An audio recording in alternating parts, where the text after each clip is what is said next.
Hey, what's going on, everyone? Can you guys hear me? Let me know in the comments if the audio is working properly for you guys. And Ben's already in the chat. You guys comment in the chat, and I'm going to reply pretty much straight away today because we don't have any news. We're just going to chill. We're going to play Rocket League. Well, we do have one piece of news. I'm going to talk about the PS5 April update because there's the update, and it's pretty interesting. So we'll talk about that for a little bit. But aside from that, I don't really have any other news to share. And it's a pretty quiet week anyway. So I think we'll just chill out today. But Ben says he got a HP pre-built just to part out its 3090.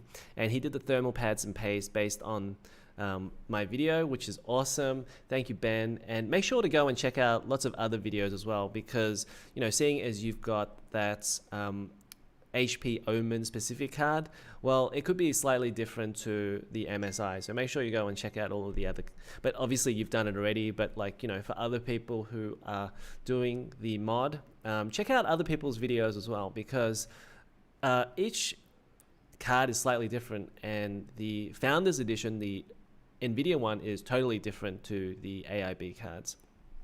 Feels like NVIDIA don't want you to get into the card as much, so they put a ton of screws, and a lot of it's hidden behind things that you have to lift up, like panels that you have to lift up, which is super annoying. And I think with the Turing cards, they actually glued a ton of stuff, and they glued down, say, like the nameplate, and then you'd reveal the actual screws underneath the nameplate, which was super annoying. So yeah, I don't really like the Founders Edition. I know a lot of people do. They like to have the Founders Edition model because it kind of represents NVIDIA, right? Like you get the original NVIDIA card, so they kind of like that. But I like the AIB cards because you basically get one more fan on them. So the NVIDIA cards, you know, the Turing cards, they had 2 fans. Now they have, like, I think with the Ampere cards, it's like 1 blower fan and then 2 fans working in exhaust, or 1 fan in exhaust and 2 in blowing. So I don't know. I don't really like those Founders Edition cards. But I was just saying, because like I made a video about the 3090 a while ago. I said don't buy a 3090, and you know, quite a few people disliked that video, which is fine. But my position at the time was, hey, if you're gonna buy this $2,000 card, then it's only 10-15% better than a 3080, plus the thermal pads. It's really hot. It's way hotter than the 3070. I think for most people who don't need to be playing Cyberpunk 2077 at 90 FPS with ultra ray tracing or whatever it is, it's like, if you're happy with 60 FPS in Cyberpunk 2077, just get a 3070 or a RX 6800 XT, RX 6800. Like, you can save quite a lot of money, and then, you know, I mean, personally for me, I'm okay with 60 FPS. So that's something you have to decide for yourself. But just speaking on that, so this week, you know, no news or anything like that. And then next week, I'll let you guys know what I'm doing next week for next week's live stream. I'm going to try and do the RTX 3080 thermal pad replacement. So I have another RTX 3080. I have 2 actually. So I'm going to try and open one and see what that's like. But I'll save one for the live stream, and then I will do the thermal pad replacement in the live stream. Now, I can't promise that I don't break the card or anything like that. So if I screw up, I screw up. But at least I'll be able to open the card, and I'm pretty confident I can do it now that I've done the 3090. So we'll do that next week. So if you're wondering, if you're not sure about the thermal pad thing, let me open it up for you guys next week and show you guys, I guess, how easy it is to do. And I almost think it's kind of like surgery. you know, some people don't want to have surgery because they're not sure what's going to happen. But usually after surgery, you end up being better than you were before. So it's kind of like that a little bit.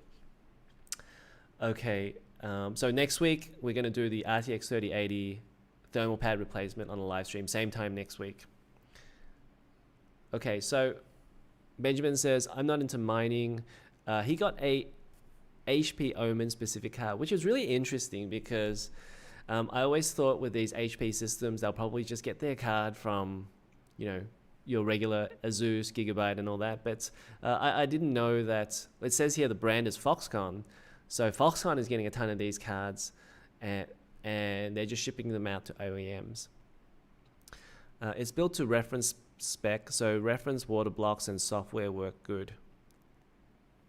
I'm gonna have to go and check that up. That sounds really interesting. Like I want to see like what these cards look like. Maybe I can just Google that and let's see here. Like, okay, Foxconn 3090.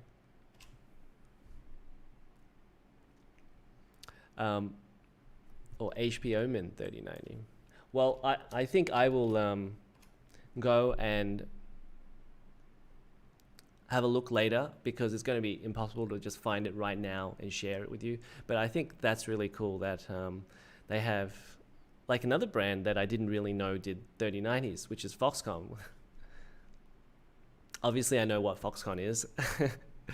Running Furmark for 20 minutes sees the memory junction temps get to 95 degrees. Is that after your thermal pad replacement that you ran Furmark?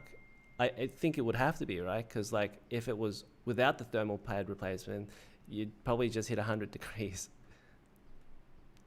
The pad thickness was a little different. I think they were 1.5 mil instead of 2 mil. Yeah, they're going to be different on every card. So everybody has to check before they buy. Well, stupidly enough, I bought some extra pads for the 3080. I didn't really check the 3080, but I do have 2 mil, 3 mil, and 0.5 mil. So hopefully that is enough just for the memory modules. So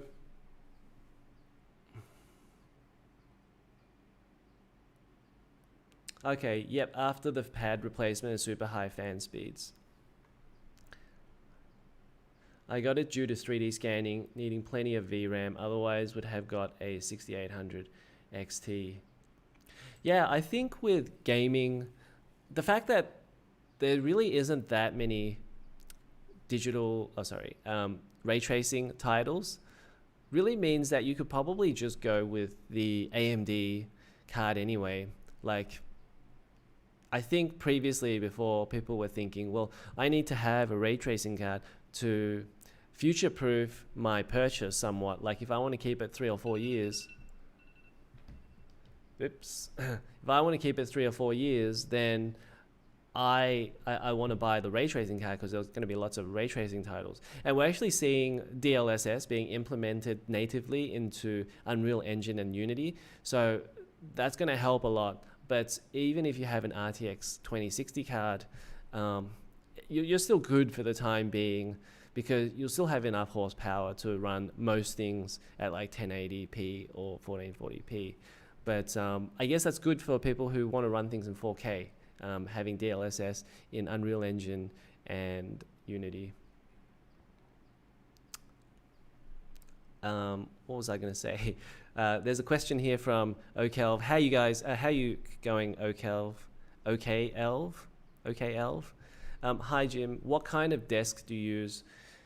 Okay, it's a really run-of-the-mill office desk because my wife has a business, so she gets a lot of office desks and things from the local office furniture guy, and so I just got the most basic office desk. It's literally just a tabletop and a pair of sides. There's no brands or anything, but I think the most important thing is that it's large enough for you because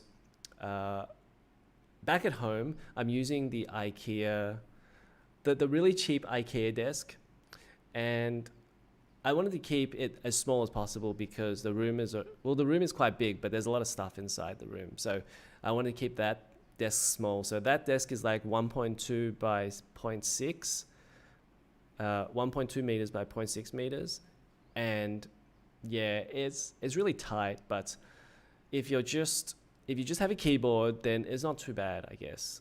It's doable. Over here, where I've got an office desk, I got 1.5 meters by 0.75. I can have 2 monitors on the same desk. So really, the most important thing is to have enough desktop space, and also,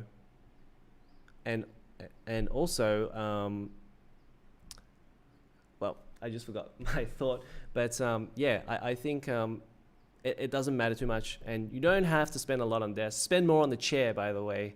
You guys, when I first started with this channel, I was sitting on a wooden chair, and that was killing me. I had no idea what was going on, but I thought, I'm fine. Like, I can sit on a wooden chair for like a couple hours, no problem. But like, if you're doing it for 8 hours, then oh my goodness, you really start to feel it. So spend more on the chair. Don't get one of those gaming chairs. Go look up one of Jay's 2 cents videos on the chair, and it's like this mesh chair, so which gives a lot of support on the back. So if you're going to be sitting a long time, I would do that. Get one of those mesh chairs, and you can get a relatively cheap, simple mesh chair. I got mine for about like $100 US, so it's not like one of those really expensive, forgot what they were called, but Herman Miller chairs like for $1,000. You don't have to spend $1,000 in your chair. Benjamin, thank you so much for the super chat. And I think I'm not really asking for any money, but feel free, of course. I'm not going to say no. But Benjamin Ford gave $5, so thank you very much, Ben. Did you see NVIDIA's new auto overclocking tool built into GeForce Experience? I haven't yet, so I guess that's something for me to do this week. So let me have a look at that.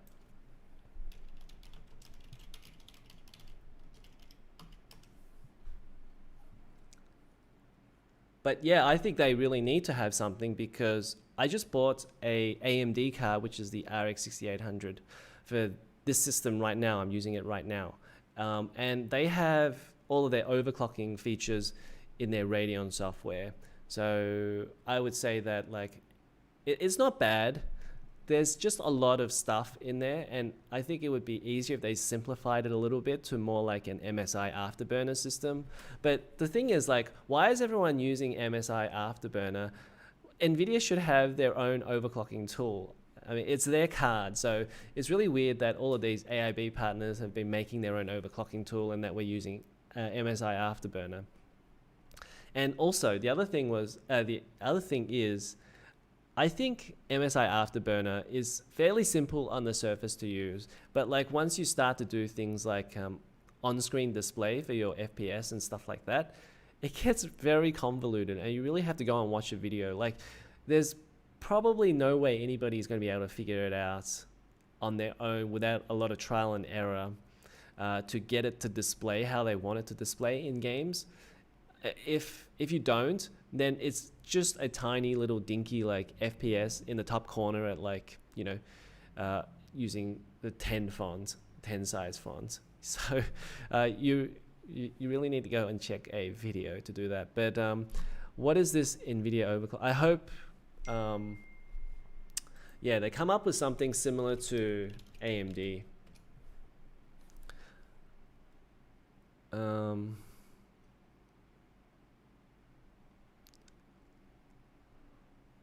This is like my favorite site, the video card site. But I don't think video cards reported on anything like this, or certainly I didn't see it in Twitter. So I'll have to check that auto overclocking tool. I don't always update to the latest GeForce Experience, by the way, because with mining, I'm always a little bit uncertain how they're going to go, especially with this 3060 anti-mining limiter that they put on the 3060. So now it's kind of like, well, should I update? I don't really know if it's going to give my performance somehow. It might even display like, say for the 3060, it might even display 48 mega hash a second, but in the background, maybe it's like, 40 mega hash a second or 35 mega hash a second. Like, I don't really know what NVIDIA are going to do to my card. So as long as it's working for me, I kind of like to keep the same drivers until I absolutely need it for something, okay? And then I will upgrade it to like the next level where I can actually get my thing to work. So I'll check online to see if anybody else has updated their GeForce experience to use that overclocking tool. But I think, yeah, they definitely need something like that.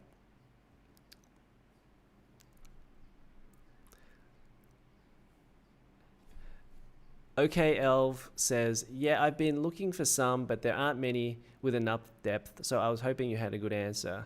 Yeah, but I'd agree. Well, you can get the one from IKEA. Do you have IKEA where you live? IKEA has, I've got the next table over there next to me. Obviously you can't see, but it's the same brand of table from IKEA, and it's 1.5 by 0.75. So it's basically like, if you don't want to spend too much money, you can get the IKEA table. And I can't believe we're looking at IKEA tables, but well, why not?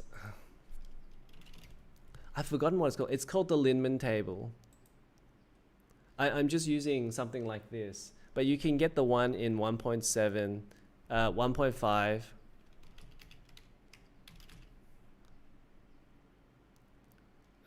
Linman.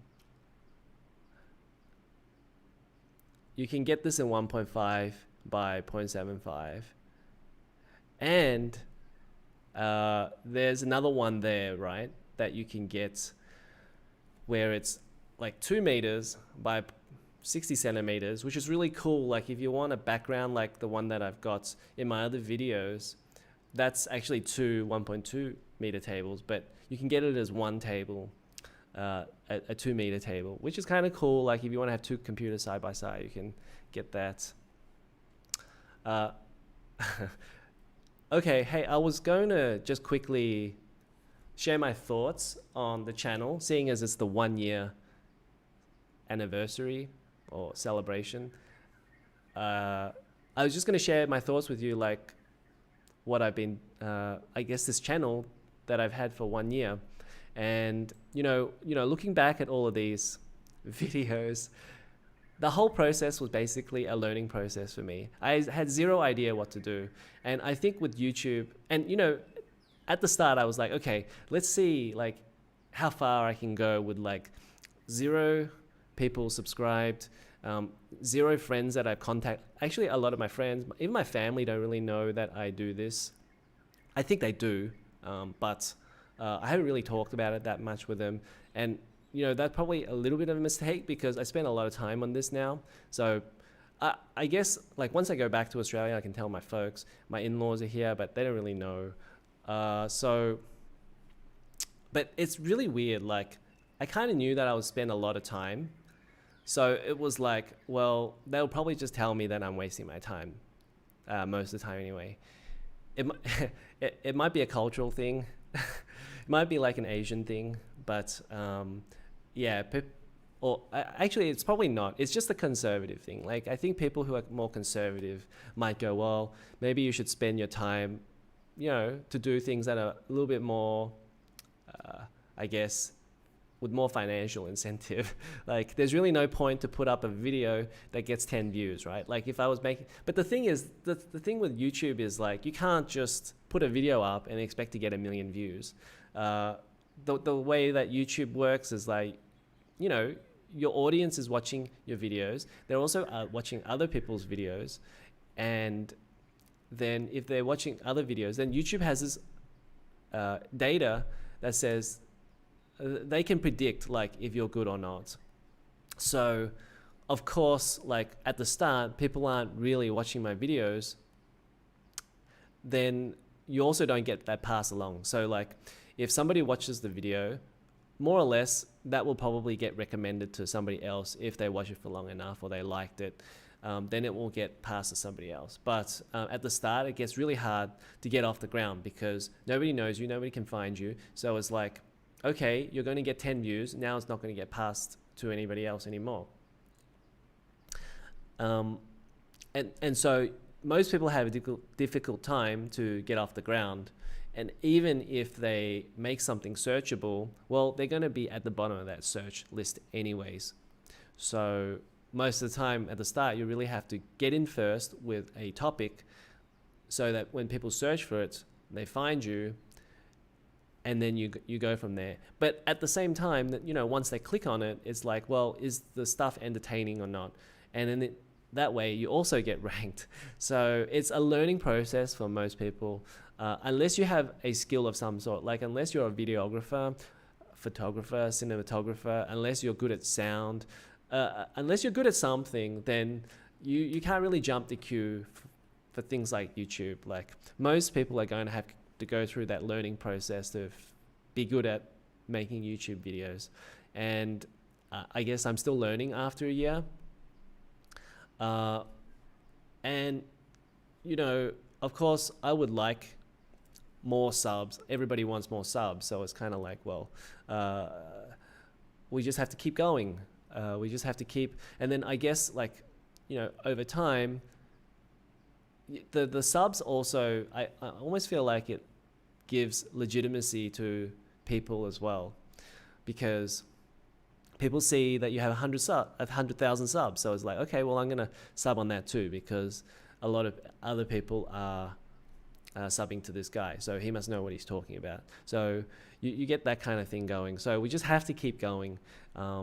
And I'm very happy doing what I'm doing right now. Some people might get tired of this type of thing, but I'm so motivated all the time to make a video. And, actually, the last couple of weeks, you might feel like I haven't made that many videos. But my last video took a while. So it took about 4 or 5 days to make that and got 100 views. So not the best result, but I enjoyed making it. And, obviously sometimes you're going to pick a topic that's not a whole lot of people are interested in. That's okay. I don't have a crystal ball that can tell what people are interested in. When I see something and I go, oh, look, that sounds interesting, I'm just going to go with how I feel to make something. But anyways, I was just going to say, with the channel, I started off, and this was supposed to be a gaming channel. So I think a lot of people weren't following me about, a year ago. So they really only started following me, I guess, around Ampere launch. So you can see, I made a ton of videos where they were just not getting any views. And at the start, what I was really doing was I really wanted to make a podcast. So that was the whole premise of this channel. I needed somewhere to put a podcast. And then it started to become I could probably put the information on screen. I can probably do a lot of other things to make this more watchable.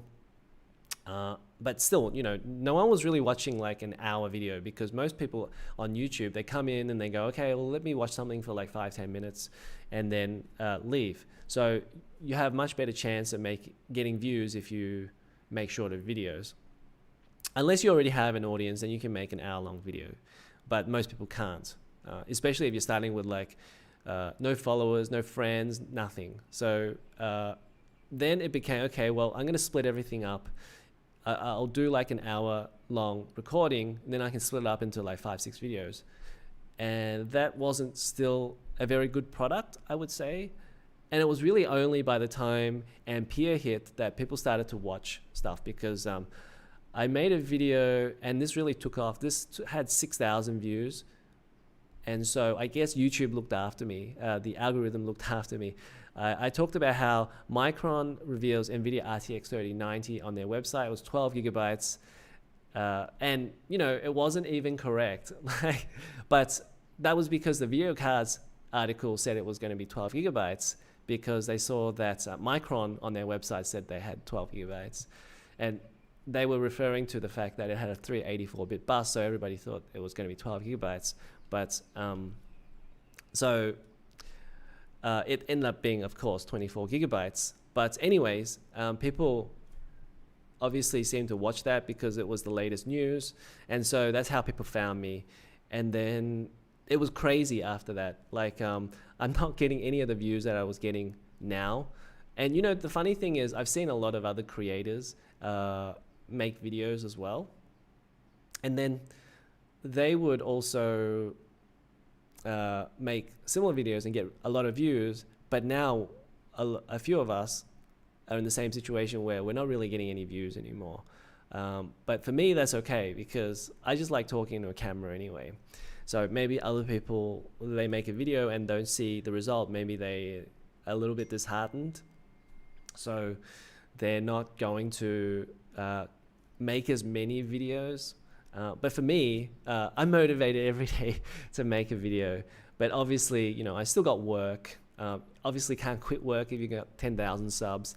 I think you can probably make a go of it if you're about 100,000. So that's what we're going for. We're going for 100,000 subs. I can say it right now. I probably won't stop until I get there. But obviously, you know, it really depends, like, on the audience as well. Like, it's pretty hard to jump the queue. Like, there's so many people who want to talk about gaming, and I mean, there are a few other things I could talk about. Like, I could go and make a sports channel if I wanted to. I like sports. I like the Premier League. I could probably do that. But I've been playing games for like my whole life, so it was just natural to do a games channel. But the thing I wanted to say, I'll try and not make it so long-winded, and we'll quickly finish up, was that somehow it just so happened that it was a hardware video that took off. And then I started making a lot of hardware stuff. But really, I'm a gamer guy.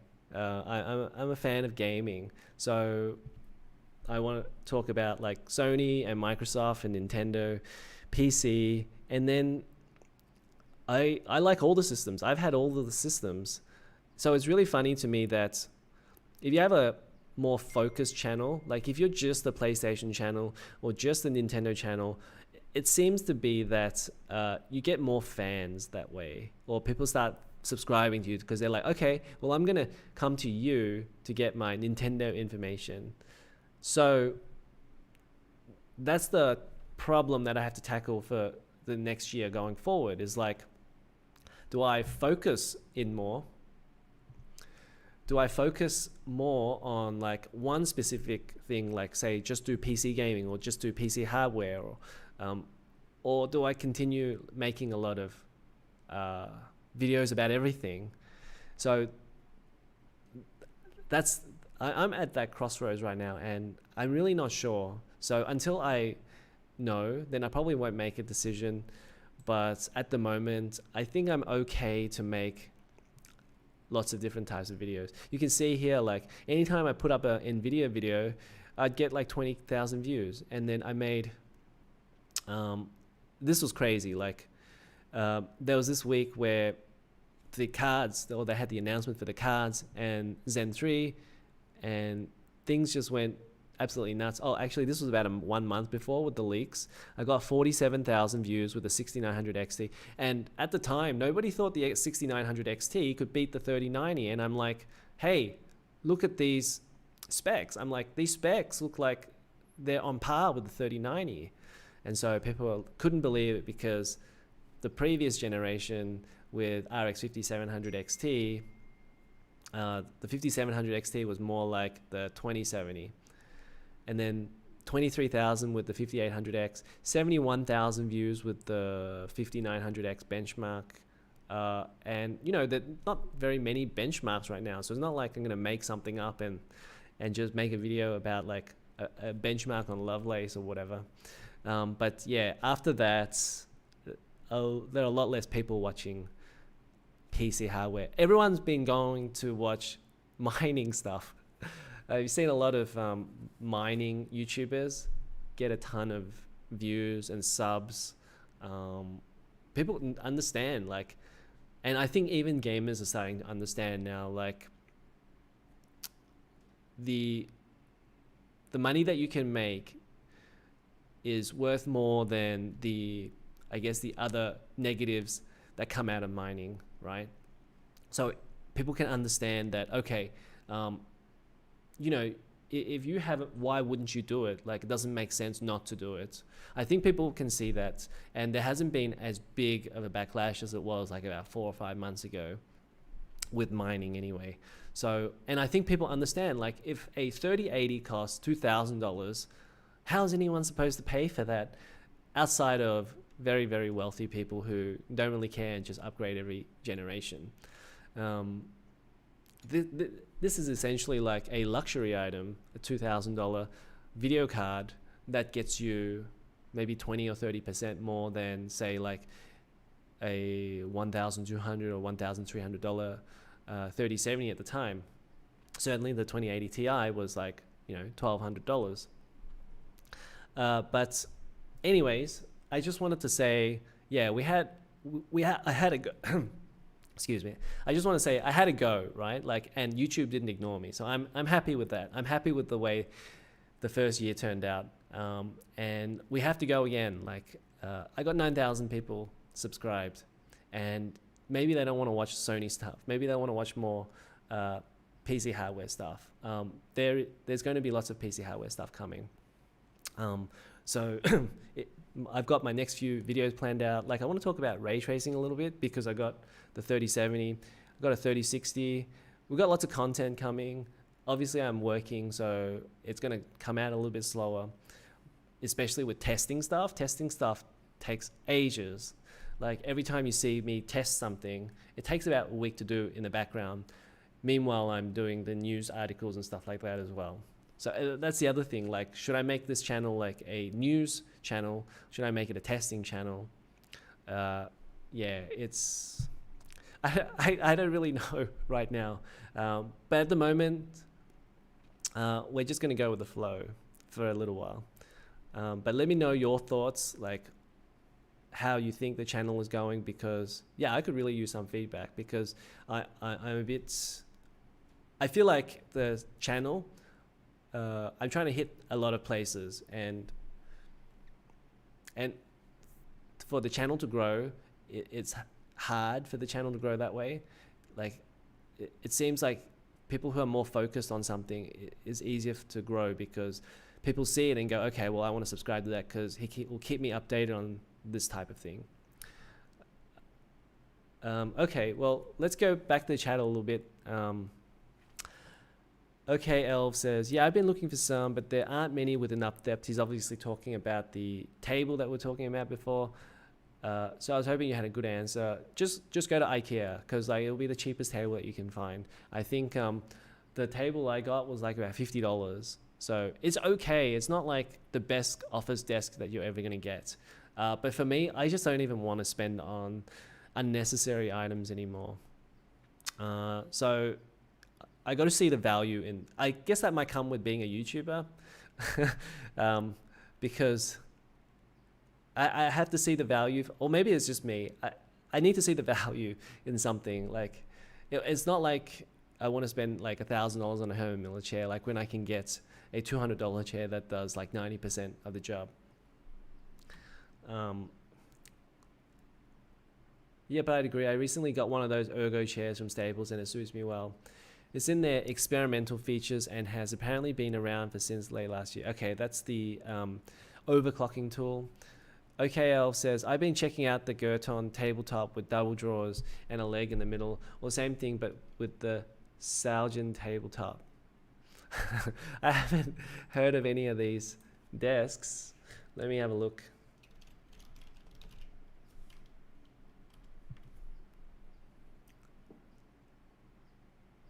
Nice. That looks really nice. Oh, okay, so it's the IKEA one. So,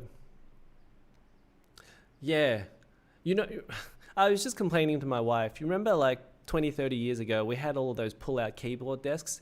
Even back then, I was like, why does anyone need a keyboard pull-out desk? You just put the keyboard on the table. It's so much easier. And then the keyboard desk was never really at the right level for anyone, because it would make your hands a little bit low, or if it was a little bit higher, then your desk would be higher too. So it was like the keyboard pull-out desk was ergonomic. I felt like it wasn't really at the right level, and also it was moving around quite a bit. It would move around quite a bit, like the keyboard pull-out table. So I never liked those things. But yeah, I think everyone should just get a plain tabletop. Get as big as you can for the room that you can get. And of course, you know, if you have a small room, that don't destroy it with a big table, get a small table. But only you're going to know like what you like. But yeah, a really long I guess a really long table, you know, that's going to be a really cool backdrop if you plan on making videos. So think about that as well. If you want to make videos, that's a cool setup to have, a very long table. Aldo Hernandez, sorry it took a while to get to your question. I hope you're still around, Aldo. But what is your favorite RPG? Well, that's super easy to tell you, because that would be Yakuza, if you can call Yakuza a RPG, because it really started off as a beat 'em up. It really started off as a beat 'em up type of game on the PlayStation 2, and I've been playing the series the entire time. It was just one of those things where you didn't really need to put many brain cells into playing. You could just, like, you know, after work, you could just pop it in and then you just beat some people up. And so you didn't really have to do too much thinking about that game. So that's probably the reason why I stuck with it for so long, because it was like, okay, well, I'll just go and continue playing Yakuza. I don't have to think about like game mechanics. It's super drop in and drop out. Like you could leave it for like 2 or 3 years and you come back and you go, okay, well, you already know how it plays, because it just plays like Streets of Rage. So that's kind of why I've been playing that series the whole time. And over time, you know, I realized, oh wait, I'm actually playing all of these titles, and this was the only series that I played every single one. I haven't played the Japanese ones like Yakuza, Ishin, and Kenzen, and also the PSP one, but I played all of the mainline titles like Yakuza 1 to 6. I'm playing Yakuza Like a Dragon right now, and it's pretty good.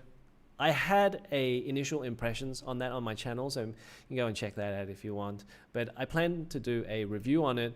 But again, like, you know, to keep with the focus of the site, is really, like, if I bring out a review of that, I don't know.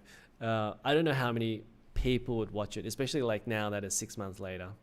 So, you know, I wish I could just put it up on, say, like Twitter somewhere, but I don't know, maybe we can just talk about it in the live chat sometime about Yakuza Like a Dragon after I finish. Maybe that would work. But yeah, that would be my favorite RPG. But there actually, you know, there aren't very many role-playing elements in that game, I think. So if I was to pick like a proper RPG,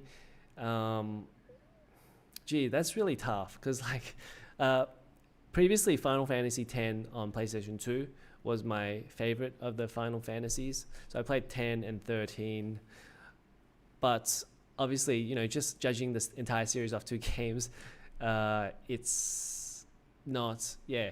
And then also I played Final Fantasy 12 for like about 10 hours, but then I do want to go back to it sometime. And I installed it on Game Pass to go back to it. So I want to play Final Fantasy 12 again, because I think the story sounds pretty interesting. And I'm going to play Dragon Quest 11 after I finish with Yakuza Like a Dragon. But in terms of other Western role-playing games, actually I don't really play that many. You know, it's funny, because I used to be a big Diablo guy, so I played all the Diablos. But yeah, I don't really have the time to like grind shit. So yeah, so for at the moment, like, it's a little bit pointless to play Diablo. Like, for me right now, I want to play a game to finish a game, because I just really don't have the time to play games. And that's tricky, because I don't have that much time to play games anyway. By the way, you know, all of your favorite YouTubers who are not actually streaming games, but like say news stuff, they probably don't have that much time to play games, especially if they're a hardware guy. They're probably not playing games at all. There's just no time to play games. Like it takes, I don't know, if a video is about a minute long and it's not just a talking head video, like if you want to like do some video editing and stuff, if it's like 5 minutes long, it takes about 5 hours to make. So if you're making videos every single day, it doesn't really leave a whole lot of time to make video, to play games. So I haven't played games that much, but that's okay. I actually like talking about games more than I like playing anyway. Yeah, we were going to play Rocket League, so we probably should do that. But let me quickly get through the rest of this chat because I enjoy chatting with you guys.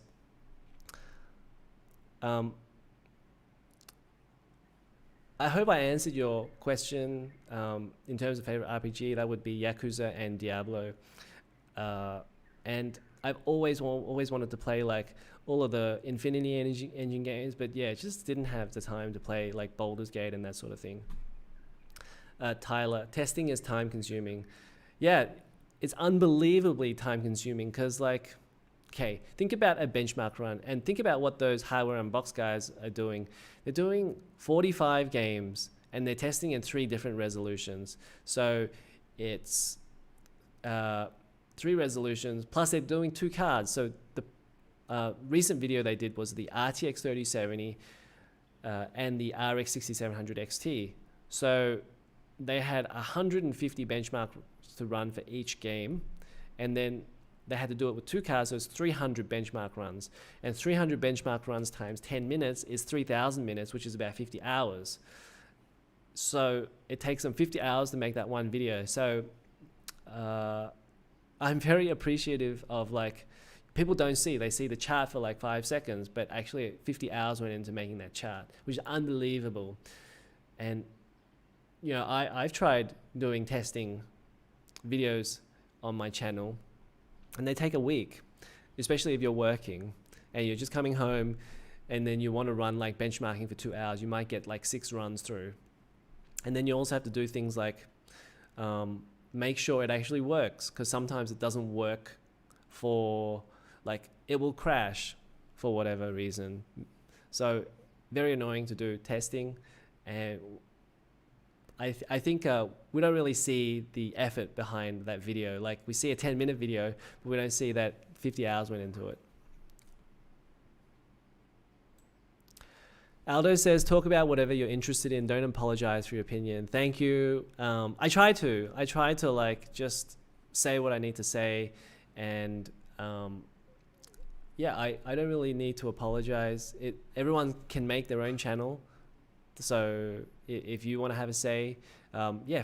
By the way, I don't mod out most people's comments. The only comments that I really mod out or remove are comments that are from bots that are just complete spam and don't add anything to the conversation. So if you feel like you want to hard disagree, go right ahead in the comments. Love to hear your feedback on stuff as well.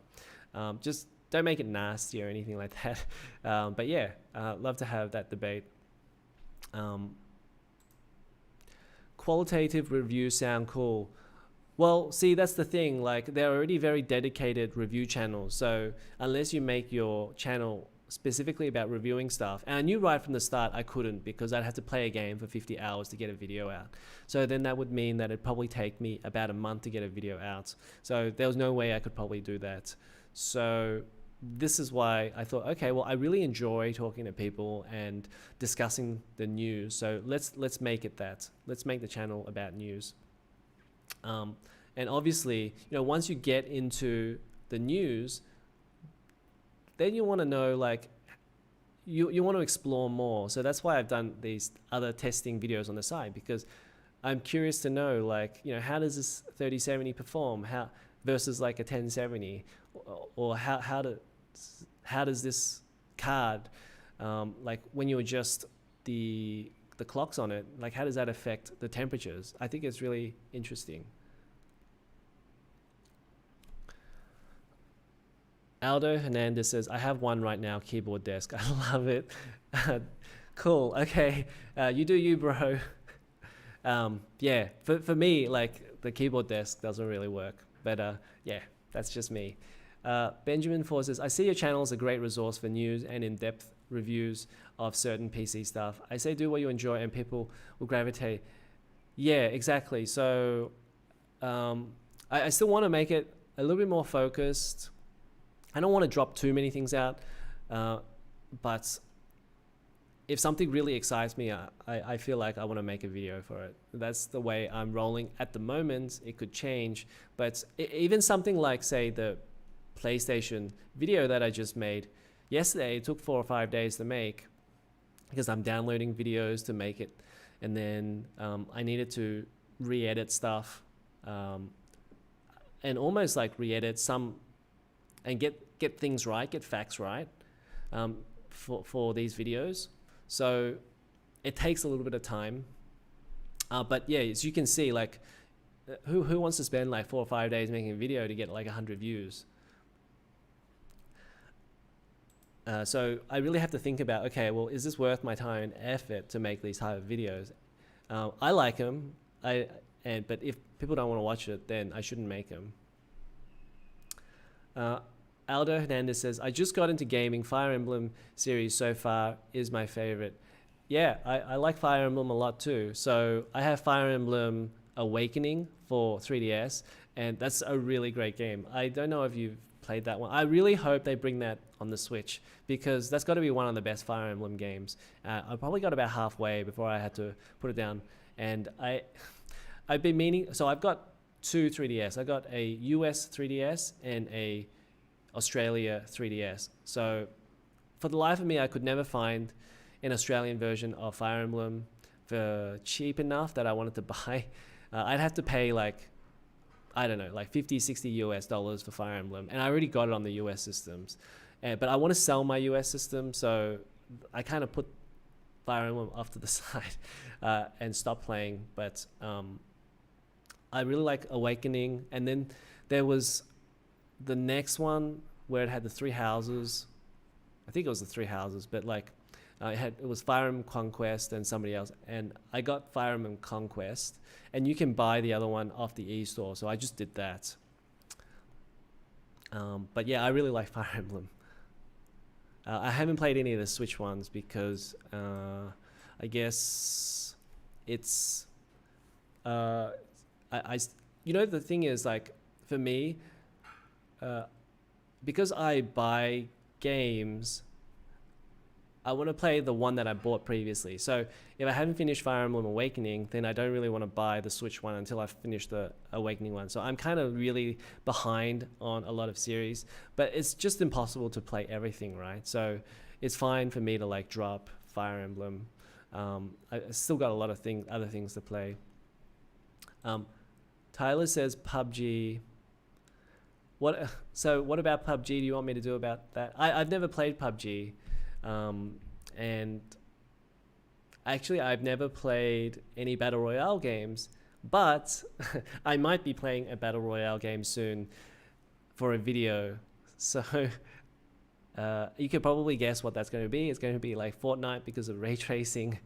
So we'll see how that goes. But mostly I'm just going into Fortnite to check out the differences between ray tracing and without ray tracing, and seeing if it's worth it. If it's worth it to get a NVIDIA card for ray tracing, especially if you're going to play Fortnite. But I'm going to do that for a few different games. So it'll be like Control and Cyberpunk 2077. So that'll be my next few videos, but it could take a while, and maybe I don't even find anything. So maybe I don't even get those videos out. Excuse me. So, but that's what I'm going to be trying to work on anyway. What rank are you in Rocket League? I'm rank 1 because, I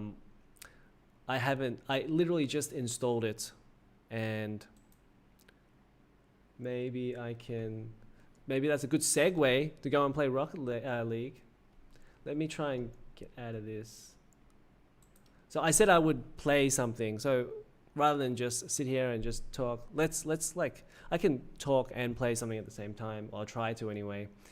I can't promise that I'm good because this will literally be my first time streaming. So we'll see how we go, but I never played Rocket League. I played it for like 30 minutes just as testing something. So, but all I know is that you got to get the ball into the goal. So, hey, what the hell, right?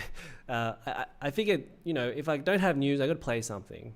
So, keep talking in the chat and I'll respond to your chat. But I'll leave this up as something like you can watch, I guess, in the background. Let me see if I can turn the sound on. Gee, I hope it's working.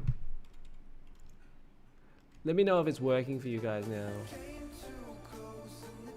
I think it should be working now.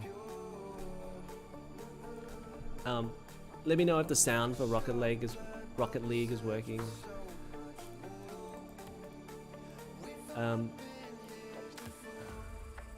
Okay, so I have no idea what I'm doing. But I like sports, and I don't think people want to watch me play a sports game anyway. Oh, by the way, and then this system is brand new. Well, you know, a couple of months old. So I hadn't installed any games on this. So literally, when I got here today, I had to install Rocket League. So that's why I'm rank 1. So I think we're getting ready, right? I got this Discord chat thing in the corner, so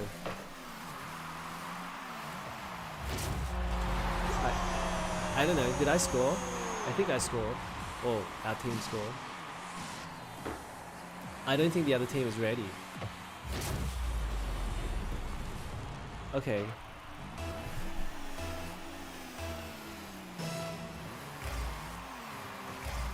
I don't know what I'm... So I guess we'll play this until I get motion sickness from spinning the camera around too much.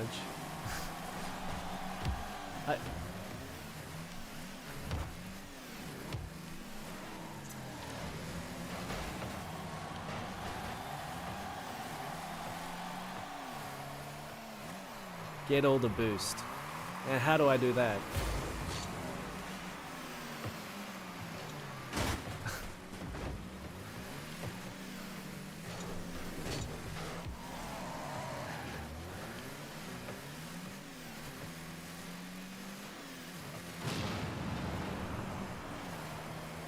Okay, also I can't hear the audio, by the way, because I need to put on some headphones, and then the headphones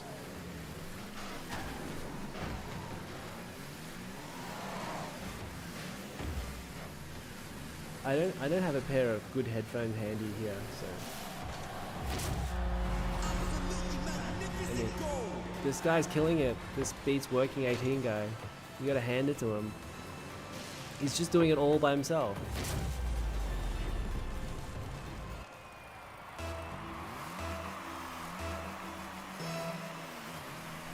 Oh, okay, so you got a boost to get there. That's why he's getting there first. Whoops. Damn it.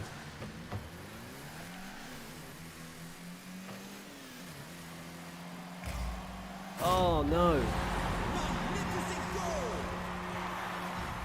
That's the thing, like, I probably should communicate to my teammates, right? I don't really play multiplayer games, so I probably should be talking to them and not you guys. Press Y to change the camera focus of the ball. Oh, okay.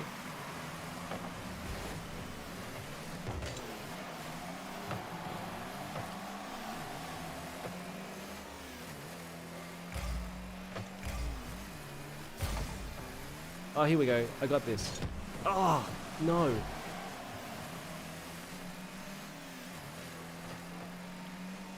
Also, I think it's really weird to like stream and talk, because like normally if I'm playing a game, I'm playing by myself as a single player for like 35 years, I wouldn't really be talking to myself. But okay, like, you know, if I've got an audience, I can kind of get it. I'm nowhere near the ball.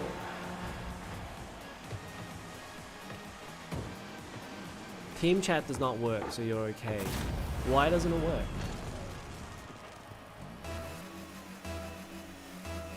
How do I boost? Is it X?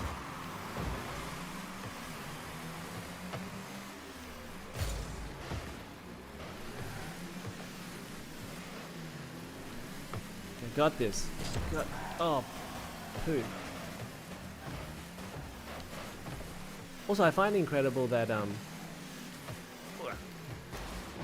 don't know if people used to read IGN, but Jeremy Dunham, who used to write PlayStation articles on IGN, he's basically the guy who, well, I think he's the community manager, but he's basically the head of Psyonix now. So pretty incredible that he's gone from IGN to making one of the most famous multiplayer games.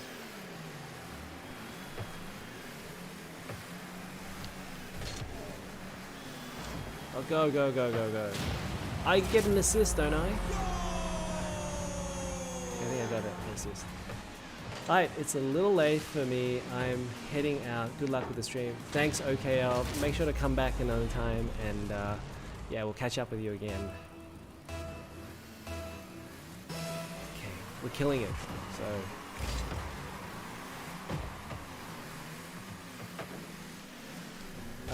And then I also downloaded Path of Exile, so we'll try and play that in a sec.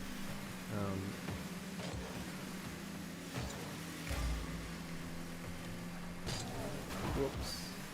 Because I'm curious to play Path of Exile. They just announced some Path of Exile 2 stuff. You know, I actually played Path of Exile way back when they had their beta, and that would have been like.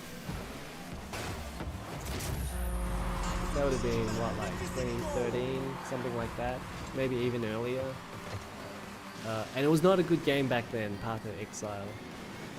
It was so boring, especially from someone who played. I didn't think Diablo 2 was that great, to be honest. It was just big and had lots of stuff to do. But Path of Exile was literally like the same thing for the first 10 hours. So, but, you know, I played it recently, not very long, but it was surprisingly improved. Like, it was really good. Like, you could tell straight away that it was much better than Grim Dawn. So, I wouldn't mind to play a bit more. Wouldn't mind playing a bit more of. 60 seconds left on the clock.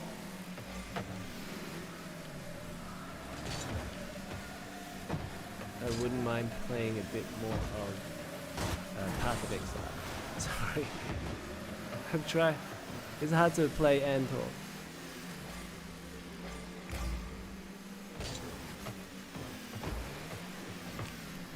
Okay, so you know, okay, everyone says it's kind of like soccer or football, but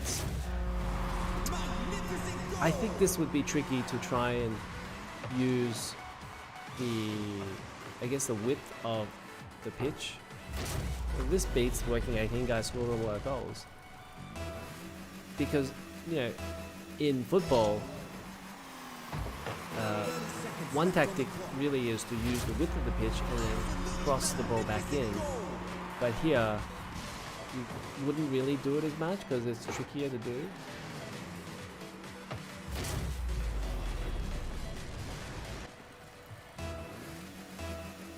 That's kind of hard to defend, like this.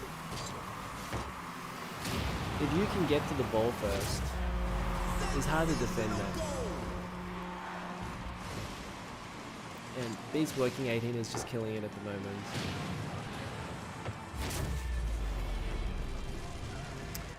Aldo, I've been playing Genshin Impact with my daughter on our laptops. It's so laggy. The game is fun though. Okay, what about like if you play it on mobile? Is that laggy as well then? Because then I would assume that it's going to be fairly optimized if you have an iOS mobiles. I don't know about Android, but like, or if you have a recent Android, it should be fairly good. Actually, I found it really surprising that they were able to make the game so that it ran on pretty much every system. Like, you could play it on a PS4, and you could also play it on mobile system. So it should run on anything really. But that said, if you've got a laptop that doesn't have a dedicated, have you got a dedicated GPU in your laptop? If you're just running on integrated graphics, maybe that's why it's a little bit laggy. Are you talking about laggy in terms of the internet connection, or are you talking about the frame rate dropping? Because that would be two different things.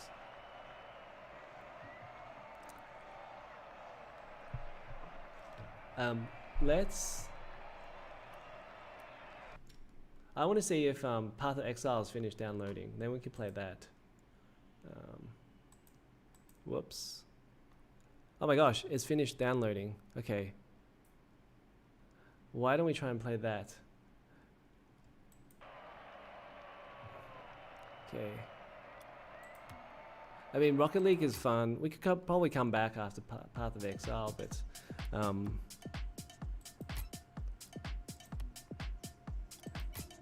most of the time I feel like I'm just chasing the ball around, rather than if I was to play a football game, then it's like, okay, well, I get to keep the ball a bit more.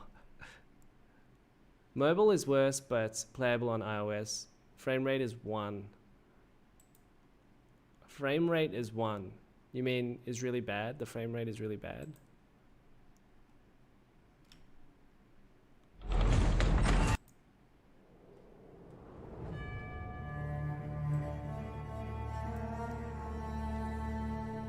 Okay.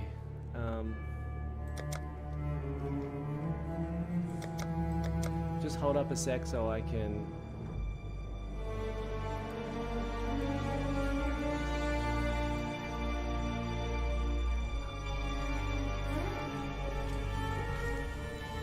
I got it on the other screen, so I'm gonna have to get out of it.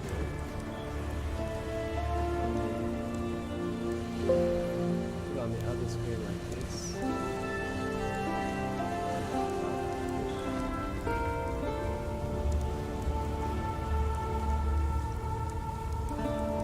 It's not really liking me doing that.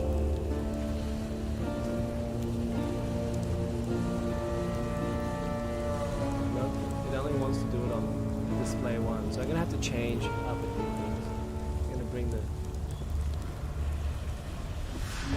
Guys, give me a second. Okay, see you later, Prometheus.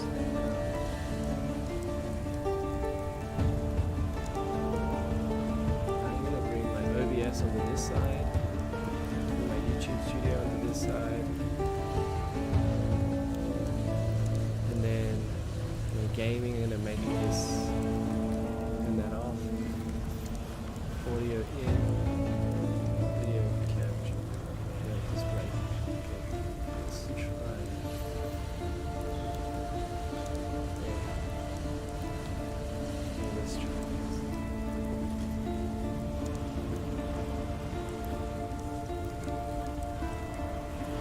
Okay.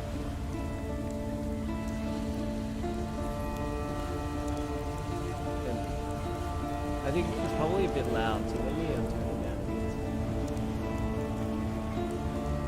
Oops.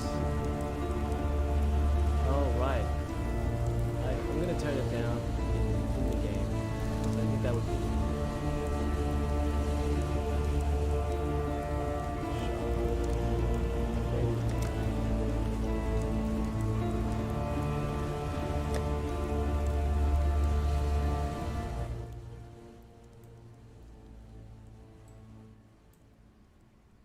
Okay, so I turned it down the sound a little bit. I hope the sound is okay for everyone.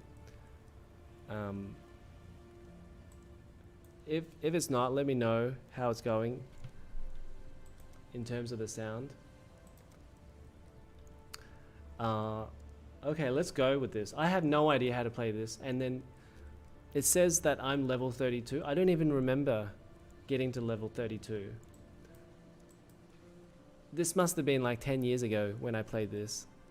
So I need to just do a couple of things first. Oops, sorry. Okay, here we go. We're back. Okay.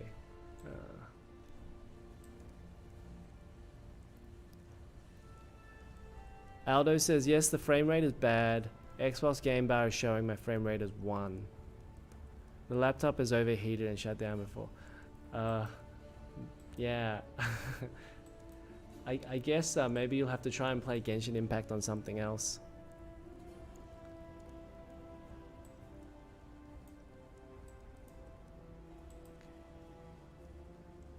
Am I on Act... Holy shit. Am I on Act 3? I didn't remember playing this at all. Okay, well why don't we go to Act 3 and see if we get mown down by... Have I got a bow? I don't... Default attack.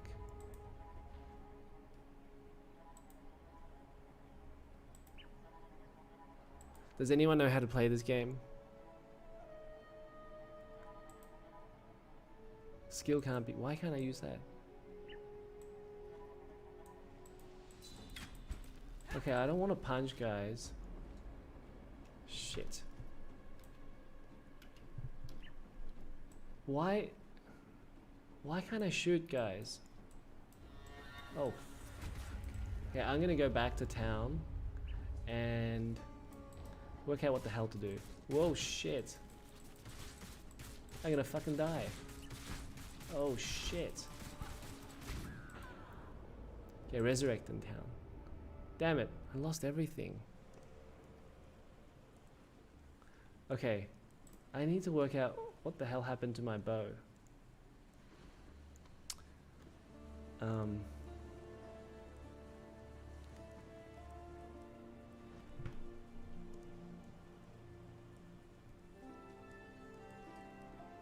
Like, okay, I have this bow. I don't have arrows, is that what's going on? Okay. This is super annoying. I've still got 19 skill points to distribute. Aldo, Path of Exile is a free game on Steam, or free to play game, and it's basically a Diablo clone. Obviously, you know, yeah. It's a really good game. There's a ton of stuff to do in it. There are some microtransactions, but I think most of it is cosmetic. At least that's what they said it was going to be a few years ago when I was following the game. I don't know about now, like, because, you know, it might have changed since then. I haven't played this in about 10 years, properly. And somehow I'm on Act 3, and I don't remember it at all. So this is literally the first time I logged in about a year. But I wanted to go back because the path, they just announced some Path of Exile 2 stuff. So I wanted to go back and see what this was like. I played it like very briefly for like half an hour with my kids, but I was just showing them like what to do in the game. But I haven't played my character for about 10 years. Can't wait for Diablo 4, most hyped game for me. Yeah, I'm pretty excited about that too. I played all of the Diablos. I probably could have played Diablo 3 a bit more, but I kind of dropped it after I completed the game. And then there was that adventure mode, and I started doing that, but then I realized, well, I just wanted to play and finish other games that I had, so I kind of dropped it then, a little bit after the adventure mode. But yeah, I could easily have played that forever. And okay, I really don't know like, why I'm not shooting with my bow. So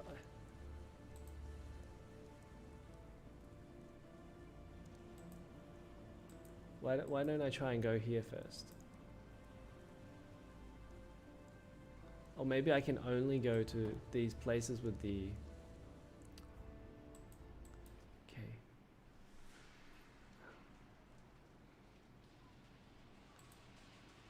Unbelievable that I have this bow right here that I can't use. You cannot use its items, its stats will be ignored. Why can't I use it? Is it because... I'll need to toughen up for that one. Oh, what the heck. All my stuff is like too old, I guess. I guess maybe that's why.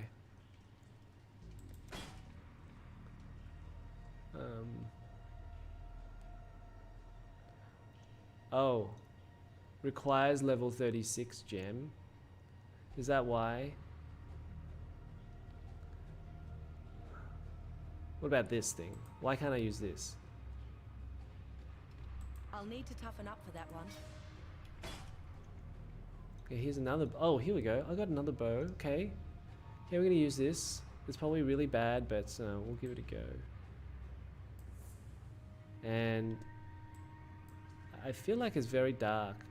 I'm gonna try and make it a bit brighter first, so that you guys can see what's going on.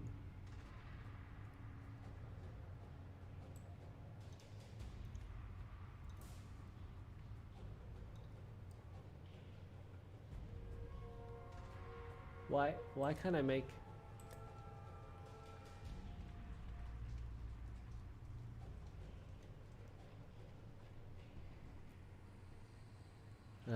why can't I make the screen brighter?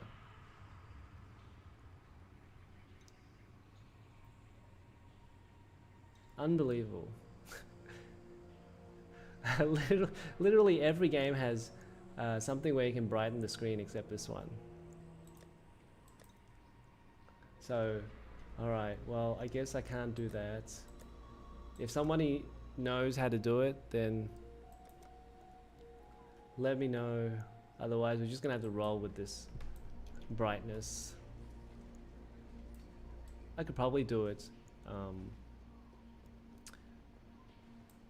using Windows. Russian Corp Mob says, I read that. Aldo Hernandez says, I bought a cheap pre-built for my daughter from Best Buy so her laptop doesn't crap out on her. Aldo, what pre-built? The laptop was a pre-built? Ooh, look at this. Okay, I'm probably too strong for the area here.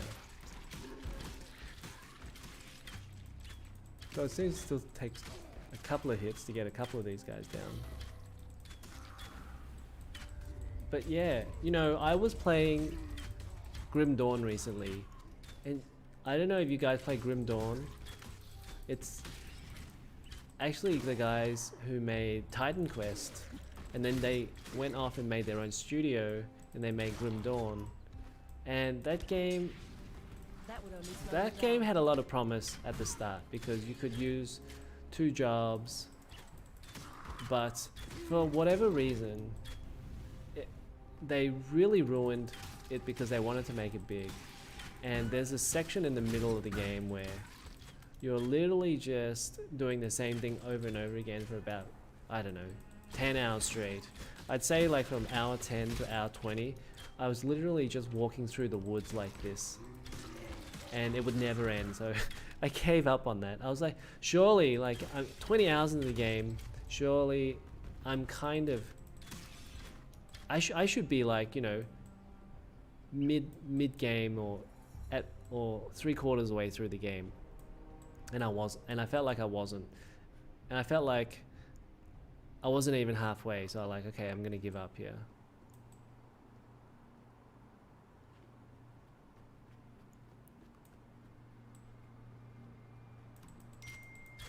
Whoops.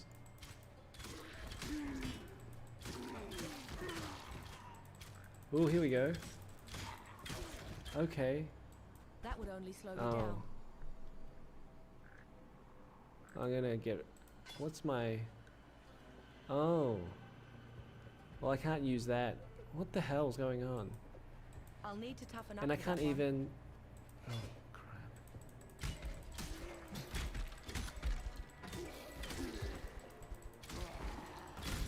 I feel like I can't even put half of this stuff on. Like, why can't I put this on? I'll need to toughen up for that one. Someone's attacking me. Oh, I'll need to toughen up for that one. What?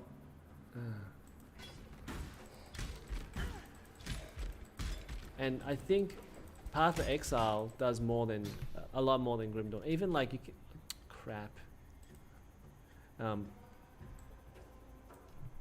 You can really tell, like, you know, just playing the game for 5 minutes, like Path of Exile is really improved way more than, say, like a Grim Dawn.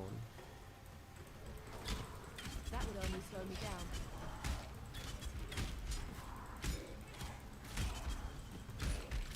You know, the thing is, like, I think a free-to-play game kind of suits this sort of Diablo style game, you know? Because the main core of the game is really like just leveling up your character. So it's like, okay, well, all you have to do is get people to keep playing and playing and playing, and if they're enjoying it, then they'll spend money, like in terms of cosmetics, and then it'll just be most of the whales who spend the money. So if you can make the game where the whales spend enough money, and I feel like this game model, this, you know, Diablo style type of game really suits like the microtransaction type of game. So it's cool that this is free to play. Like this, how is this any different to like Diablo, I don't know, 2, 3? It really isn't. Like maybe we'll see like with Diablo 4 that there'll be a lot of new interesting gameplay mechanics and things to do. So maybe it will justify their $60 in that way. But I think if you're just talking about game model, and if you're gonna make a game like this, then it's really cool that this is free to play.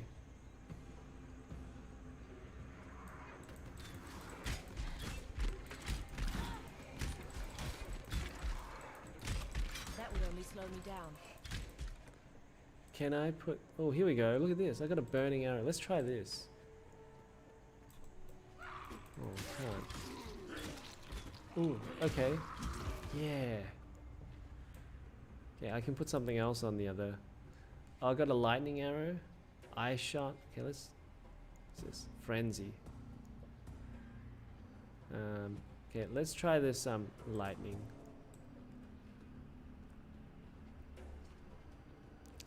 Aldo, gaming PC with a dedicated GPU.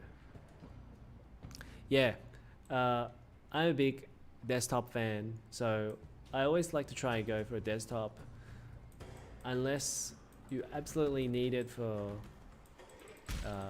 if you need a laptop, say, for on the move, then yeah, I understand that. Ooh, this lightning thing is cool. Look at this. Dark Receptor. So I always try to get a desktop, but right now it's so crazy at the moment that, you know, if you could get a laptop for a reasonable price, like right now where we have RTX 3070 laptops, which is close to say a 3060 in desktop performance, that's going for about 2,000 US dollars, 2,100 US dollars, something like that. I know there's an Asus ROG Strix that I was actually considering, because I also wanted to get a laptop to do streaming, because then I can move it around. But I think That would only slow me down. yeah, I decided against that for the time being. I just trying to look after my money a little bit at the moment, because I've spent a lot already on getting this system and then upgrading my other systems at home. So yeah, I decided against getting the laptop, but I really thought that was not a bad value option to get a laptop, because hey, a 3070 costs like $1,600, $1,700 US dollars right now, which is insane. 3060 costs about $1,000. You're going to get the rest of that, and you're going to get the entire system with the laptop. So all you have to do, if you're just using it for work, you could just hook it up to a monitor, and that would be your desktop.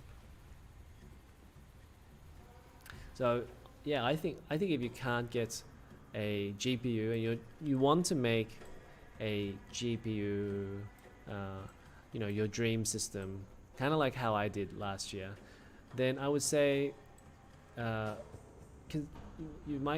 can consider a laptop, because at the prices right now, I'm not even sure a desktop is really worth it. And of course, I think if you have a pre-built, that's probably the way to go with getting a desktop and getting a GPU inside a desktop right now.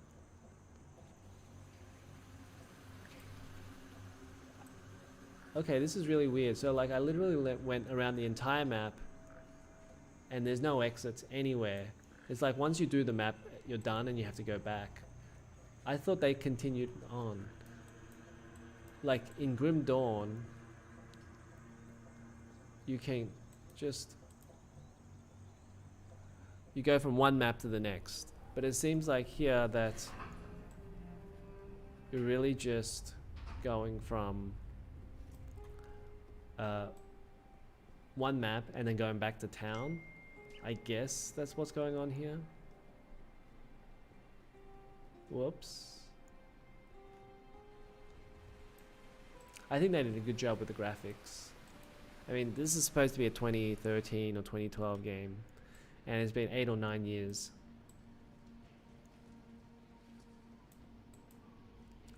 Okay, let's go to like, I don't know what's going on here where like I can't go to these places. So maybe I'll go to Act 2 and see what that's like. Okay, let's go to the riverways. That would be, no, I can't. Let's go to the wetlands. I'm sure I'll get poisoned somehow. Haldo says, I love the free-to-play games for casual gaming. Monster Hunter should be free-to-play. Because I think Monster Hunter is owned by Capcom. I don't think they're going to make that free-to-play. They're going to make $60 games like they always do. So yeah, I think that's not happening. But yes, I mean, of course I agree with you. I think Monster Hunter should be a free-to-play game.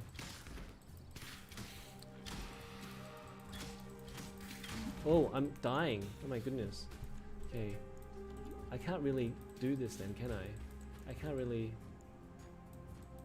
I need better armor and shit.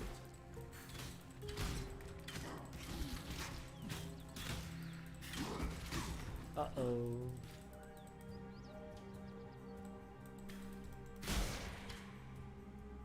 Yeah, I think this is not happening. I think I'm under-leveled. But we'll keep going.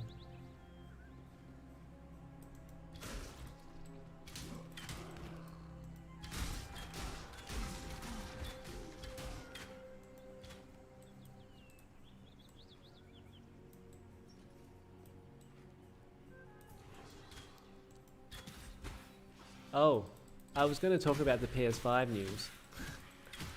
Okay, well, we're going to have to do it in this game. Oops. Okay, well, I think most of you have heard the PS5 news anyway, so I'm not going to bring up the article, but I guess we'll talk about it. It gives me something to talk about. So, Sony announced that you're able to use USB hard drives with the PS5, so you can move your games across, because right now the PS5 has an 825 gigabytes hard drive or SSD inside the PS5, and you get about 650 gigabytes of usable space. So it's kind of like once you install Call of Duty Warzone, you're using 200 gigabytes anyway, so it's kind of like that's not gonna fly. Like, I don't know how anyone can buy a system right now with basically 500 gigabytes of hard drive space.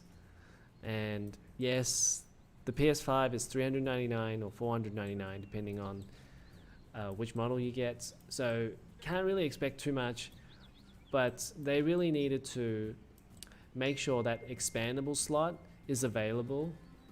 So they have an expandable SSD slot that they haven't opened up yet. Like, it's there, but nobody can use it. It's locked out for everyone. Obviously, they haven't got it working how they wanted it to work at the moment. So nobody can use that. And now the makeshift solution is, well, you can just use a USB hard drive, which is, I guess, better than nothing. But that also tells me that there's something that they haven't quite got right yet for the SSD. Maybe it's not even going to come out this year. I think if they could have given it to us, they would have given it to us already. Yes, people would have complained about SSD prices, but I think it's so important because you could probably put 3 or 4 games on the PS5 and you're done. Like just any PS4 games. Like if you bought Demon's Souls, I think that might be 50 gigs already, so. Uh-oh. So it's kind of unacceptable really to... Can I run? Can I can't even run, can I? That would only slow me down. So I think they need to do something about running in these type of games, or jumping or dodging. And I think Path of Exile 2 is going to do that. I saw the trailer, but it's a bit dumb to just run around in circles for a game like this. There's got to be like some way you can dodge. But yeah, with the PS5, you can use the USB hard drive now to move your games across, and so it's going to be a nuisance for most people to do all the time whenever they want to install a new game, you know, especially like if you wanted to externally or remotely install your game, and then it'll be like, do you want to move this across every single time? I think that will get pretty annoying. Ideally, this PS5 needed to come with 2 terabytes of hard drive space, and make it $599 if you have to, like, but there needed to be a 2 terabyte PS5, and it needed to be the SSD inside the system that's 2 terabytes, because if you're only getting one expandable slot, then you're going to have to get a 2 terabyte hard drive. When you're done, then you have to go get a 4 terabyte hard drive, etc, etc. So just give us the storage space at the start. You go out and buy all the storage, like bulk buy it for everybody, so that we can get the lowest price possible. And then yeah, you put 2 terabytes, because who has a 500 gigabyte hard drives for video games in 2021? Like at my home system, I started with 2 terabytes. I had 1 terabyte for my regular hard drive, my boot drive, and then I got another 1 terabyte to start with for storing games, because I figured, okay, well, I'm going to just start installing games on my SSD now and not worry about the hard drive this gen. And literally like 1 month later, I got another 1 terabyte. So I got 3 terabytes of SSD. So 2 on those SATA SSDs, and then 1 off an NVMe boot drive. But I mean, after 1 month, I was over 2 terabytes. So I don't like 500. I can't even imagine 500 gigabytes. You'd be able to play 3 or 4 games before you'd have to uninstall it. Like you'd be able to play Assassin's Creed, Call of Duty, Demon's Souls. Maybe you have a sports game on there. Yeah, so it's kind of weird. Like they finally give you USB hard drive storage, and you can't even play PS5 games off the hard drive because you need all PS5 games to run off an SSD. So I think you'd be able to play PS4 games on your hard drive, but you know what, I think most people they want they want to move their, well, they want external storage for PS5 or expandable storage for PS5. It's so dark. I'm gonna really die now, aren't I?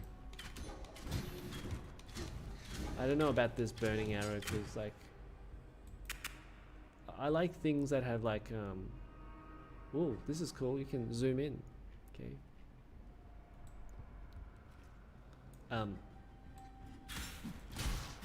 I like things that hit multiple targets, like this lightning,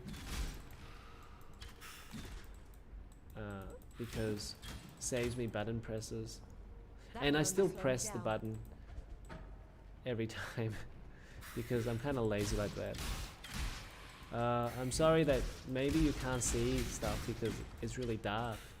I tried to adjust the brightness, but I don't know how to adjust the brightness in Path of Exile. Uh-oh. Ooh.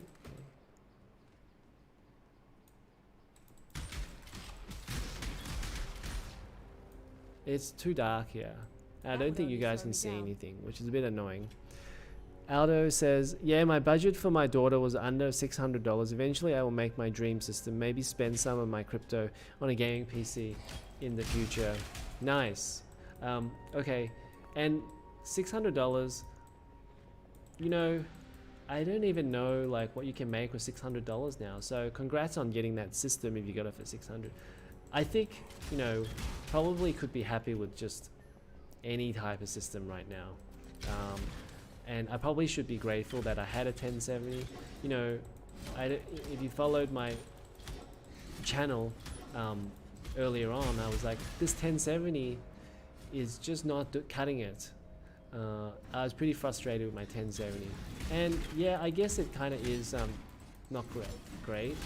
But now, it costs $500 US to buy a 1070 or a 1660 Super. And that's with 6 gigabytes of VRAM. So I should be grateful that I have a 1070. I probably should sell the 1070, but there's just no one to sell it to where I live. So I'll keep it for a while. Maybe when I get back to Australia, then I'll sell it.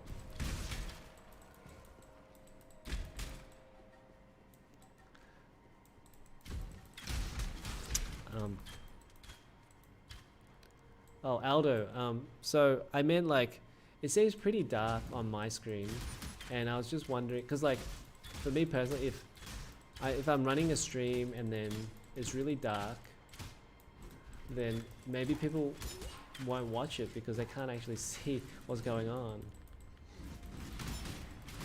Oh, I'm really gonna. So one thing about these Diablo style games is that I think the game designers need more game mechanics than just like walking behind a wall and then not getting attacked, and then the monsters don't run after you. Like, it's got to be more like, oh, I'm gonna die. It's got to be more like an action RPG game where you're dodging and stuff. Of course, that would mean that it's probably kind of like a shmup or a shoot 'em up. Like, you know, you had games like Gradius in the past, or those arcade space shooters that you used to see. But and that's kind of what I think Path of Exile is starting to turn into, like a shmup style of game where you're trying to dodge all of the attacks.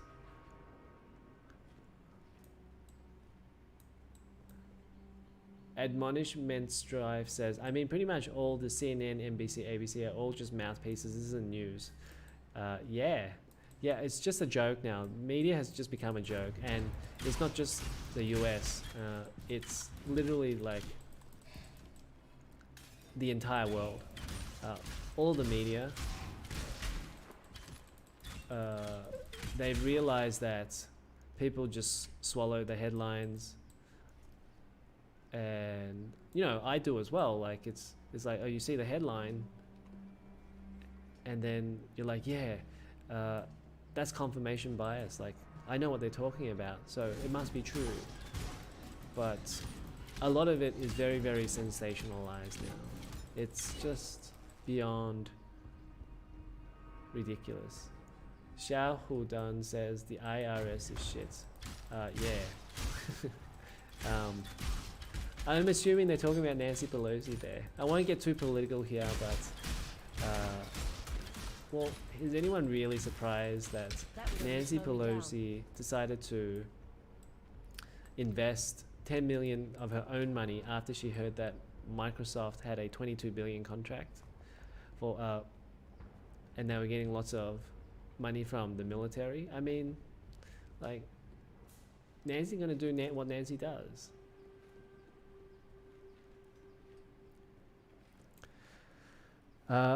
Aldo, the GPU is an RX 570, but it's for the kids, so whatever is fine. Yeah, exactly. Like, I think I'm gonna put the 1070 back into my other system, but unfortunately I put a 3060 in there. Well, unfortunately I put my 3060 in there at the moment, and I set it up, and it's pretty cool with the 3060. I don't want to buy too many 3060s because it's a very annoying card, like if you want to mine. So I don't want to collect too many 3060s, which is a bit of a bummer because it's an awesome card.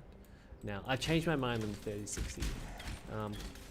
Yes, people were disappointed at the start that the 3060 was not that much better than the 2060, but it's like, well, there's nothing else out at the moment, so it doesn't really matter. Like, if you were to just judge the card purely on like whether it can That play would only games or slow me not, down. well, the 3060 can play games, and it's not a bad miner either.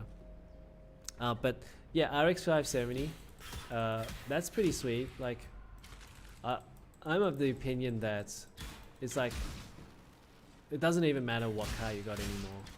You could have, I'm almost considering buying, like, say a 1050 Ti, because you could play plenty of things with a 1050 Ti. You can play plenty of things with a Raspberry Pi. So honestly, what matters more to me is like how much it costs. So I'm not paying $300-400 for a 1050 Ti. No, that would be pretty silly. I would maybe pay like $150 for a 1080 Ti at the most. Oh my goodness. Are you gonna die? That would only slow Good. me down. He's dead. So but yeah, but even the RX 570s, oh my goodness, like if you're just gonna buy one used right now, it's going for about $250 to $300 right now, which, I mean, if you buy it as part of a system, then that's really cool. But like if you're gonna buy it used on eBay or something like that, it's really not worth it on the market price right now. This is what people are paying for them because they simply can't get anything else. And the thing about silicon is that, you know, it's not like Nvidia don't want to bring out more cards, right? They want to bring out as many cards as they can. They're probably sitting there just as frustrated as you are, because this moment in time with demand, maybe it will pass and they might miss their opportunity. And yeah, okay, they made $5 billion, but if they had a card to supply every single person that wanted one, or as many as they could, oh my goodness, wouldn't they make like, you know, 20, 30, 50 times what they're making now? Everyone would just go, hey, give me all the cards you got.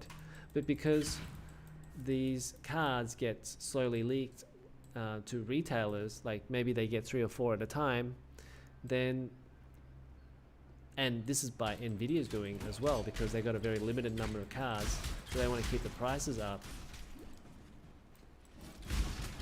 then yeah, this is the only way they can do it. Like, they'll just release a few cards at a time, keep the prices That up. would only slow me The down. prices are up anyway, so they don't really have to do this.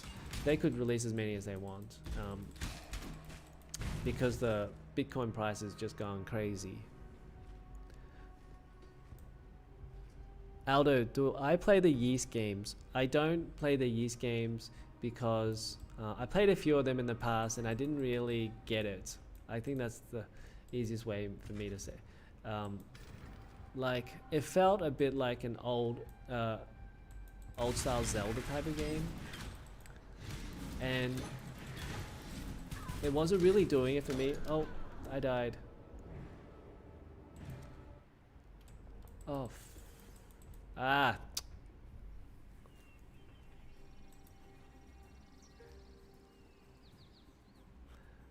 Okay, well, I gotta get back there, so that seems like a long way to go. Oh my crap. Okay, well, that's a long way to go. I think it won't take too long. And everyone's dead anyway, so we're gonna go back there so I can grab my stuff. And kill the dude that got me.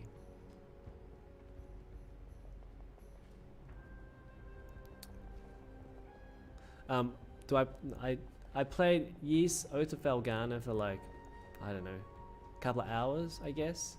So I know the Ys games. And I bought Ys Memories of Celceta on Vita. So, I haven't opened it yet because, well, I have a lot of games I haven't opened on the Vita. So I used to be a big Vita fan because that was a really cool community I was a part of, the Vita. And then it became apparent that there weren't enough games on Vita. So I kind of left the scene. But a lot of people were still buying whatever was left of the Vita. Like, they were almost like collectors, and I wasn't really that much of a collector. Like, people were literally buying everything Limited Run were making. You know, Limited Run games, they make, they take the indie games off Steam and then they'll publish it as a hard copy, because a lot of people like to have a hard copy to keep.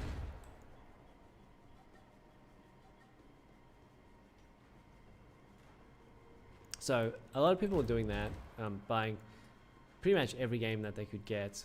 And I didn't want to spend like $50 on a indie game that I could buy for like $1 whenever it was on sale on Steam. So I just I kind of left that after about maybe like 2018, I guess. I still have, I think, about 50 games on Vita, physical, and about another 50 in digital. I think I have about 100 games, but it was basically the best. It's the best handheld of all time, the Vita. You can quote me on that. And I'm talking about Vita 2000 because they came out with two models. The Vita 1000 was alright, but I think a few people anyway, started to have issues with the screen. So, because it was an OLED, and it was one of the very first OLEDs that came out in 2012. So I think the hardware was not very mature at the time, or the technology wasn't very mature. So the colors weren't that accurate, at least for me anyway. Like, when I put the colors of the OLED against the Vita, I preferred the Vitas more. But then again, I don't really like things overly saturated as much. So that's kind of why I preferred the LCD version of Vita 2000. I was like, hey, look, the color accuracy in this is really good on the LCD. And it's still a really impressive system. And I'm literally just going in circles and can't find where to go. So I gotta get out of here.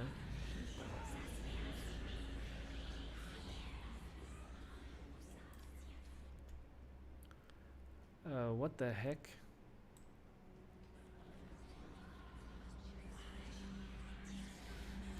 Oh, okay.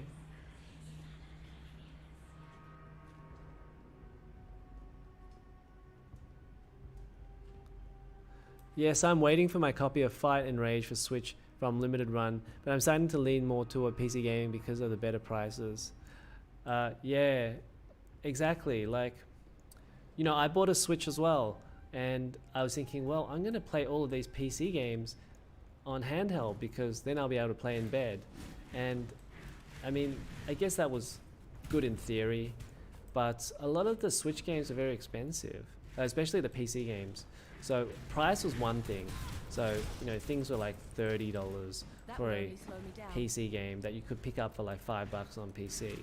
So I was like, okay, well, why am I doing this when I have PC and Switch like right next to each other? Like in my bedroom. Oh shit.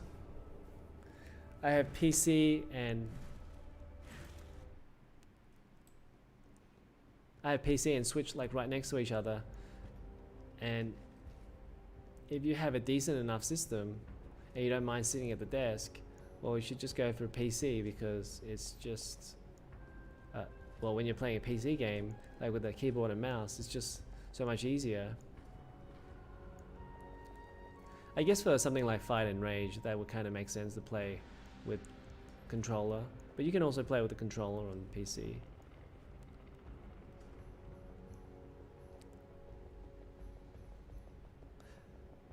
So Aldo, you're still in the chat, I think. So what do you think of the Yakuza games? Do you play the Yakuza games? Because that's a bit like Fight and Rage.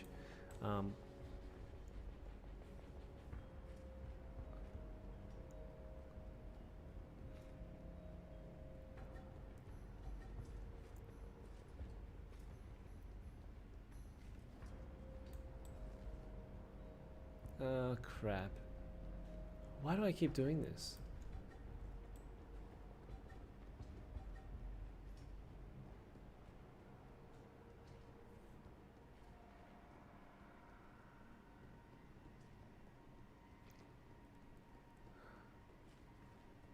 Okay, I'm gonna kill him this time. I'm gonna focus and kill that guy this time, because the last couple of times I was busy talking, and now that he's killed me a couple of times, yeah, I'm done. I'm gonna get him.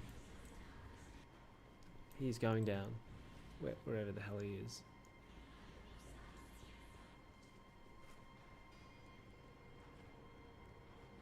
Wait, you play Fight and Rage with the fight stick?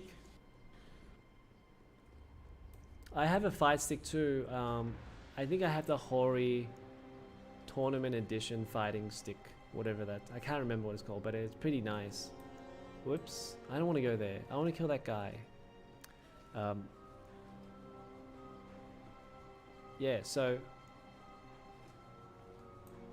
but the thing is, like, I bought my stick, right, because I wanted a place, and it was going to be PC. And I wanted to have a system where I would have all my fighting games. So like, well, I was gonna say Tekken, Street Fighter, Virtua Fighter, that sort of thing, and play with my stick. Where is that guy? This is weird. Where is that guy? I'm gonna kill that guy.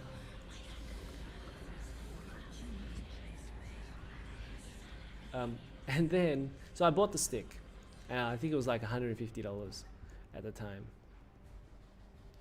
So it was a decent stick, and yeah, I used it a few times and I really liked it. But then I took it back to Australia, and now it's been sitting in a cupboard for like 3 or 4 years, and I'm a bit annoyed about that because,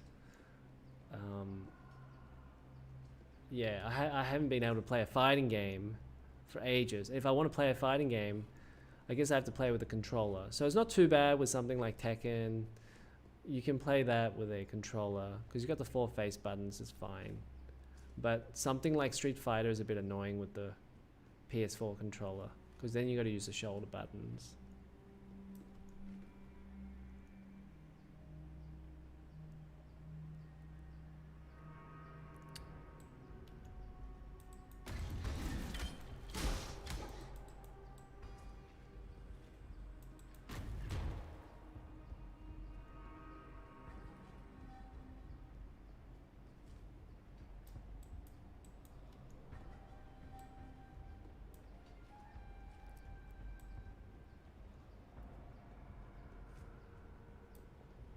Okay, I literally don't know where to go now.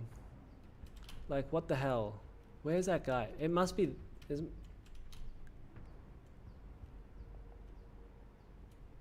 Okay, I'm gonna head over here somewhere, because I already went up there and he's not up there, so he must be over here, around here somewhere. So let's go over there.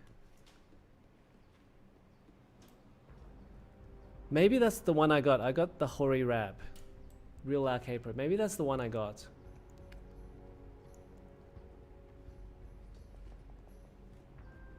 It's a really good quality stick. At least, like, you know, for a newbie anyway. And I had one of those old Hori Fighting Stick 3s, which were just complete crap. Because it wasn't very heavy. So anytime that you'd move the stick, or you'd do a move, then the stick would move. And so you wouldn't be able to input the right buttons correctly. So then I finally bought the Hori Real Arcade Pro. I think it was 3 or 4. But then yeah, it felt like finally I was getting the arcade experience at home.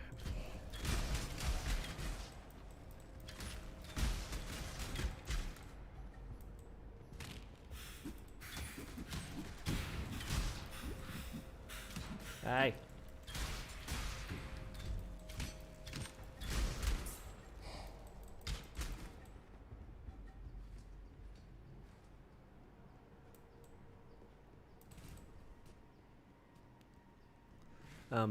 Ninja Gaiden on Nintendo Switch Online with a Fire Stick is okay. Wait a minute, like how do you even play Ninja Gaiden online?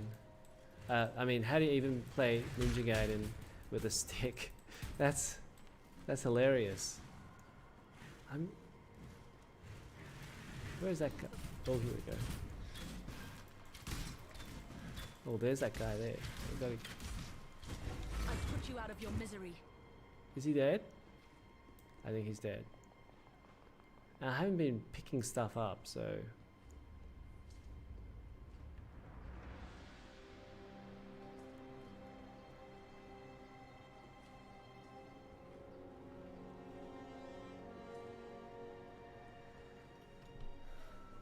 Whoops.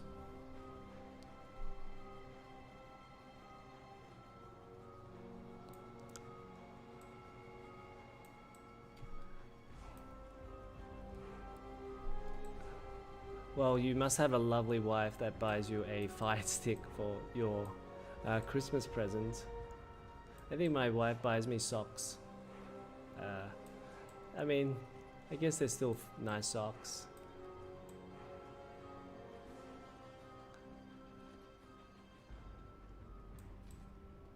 Okay, I need to get to... Where the hell am I? Oh, crap. Okay.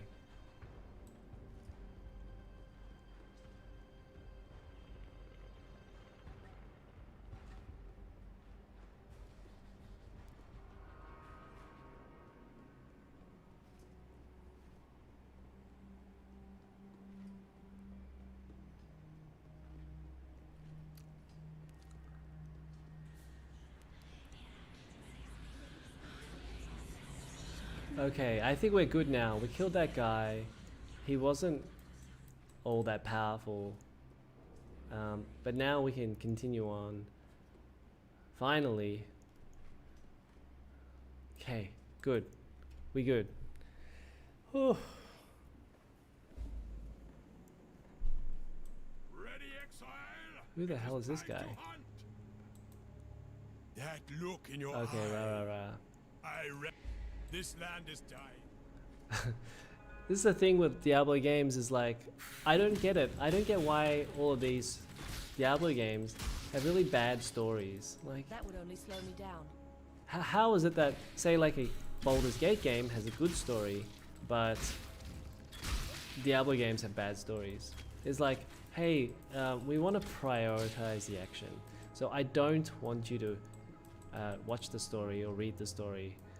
So we're going to intentionally make it like uninteresting, or we're not going to put very much effort into this, because why bother if only some people read it and some people don't?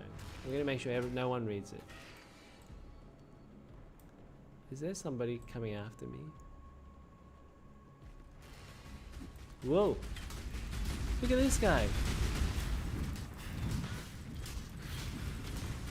Uh-oh, I'm dying, I'm dying. I'm dying. Oh, I'm gonna die.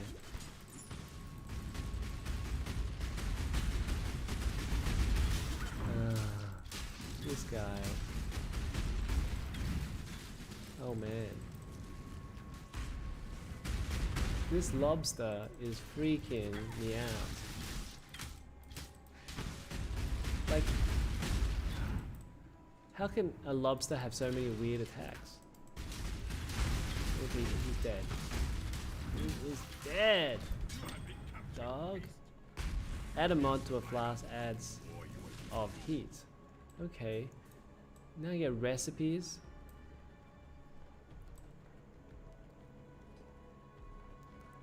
I haven't really done anything with the character, and that's because I haven't really got any good weapons or good. So because I played it 10 years ago, they add a lot more content everywhere, and now I have like my character is basically broken.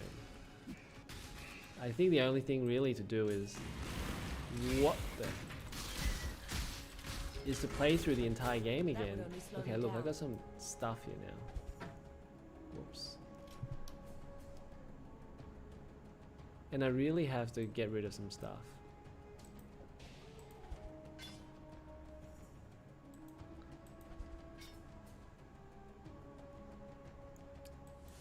Oh yeah, and the other thing, because it's free, you don't get very much space to hold stuff. So this is a very small area where you could basically hold what, like one extra set of armor. So you have to go back to the town to sell stuff all the time. So I think most Path of Exile players will probably have much larger inventories.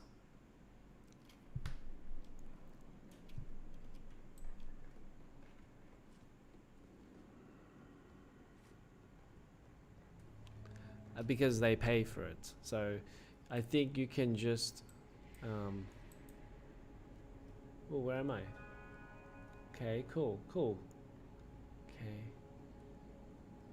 I mean, you can literally just pay for all of the inventory storage and then you'll be fine. Then you can go and go out questing for a long time.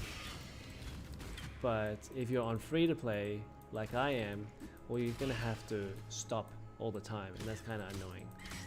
But maybe some people don't care. Technically, yeah, you can still play this for free. I think most people would spend a few bucks to get some more extra inventory space.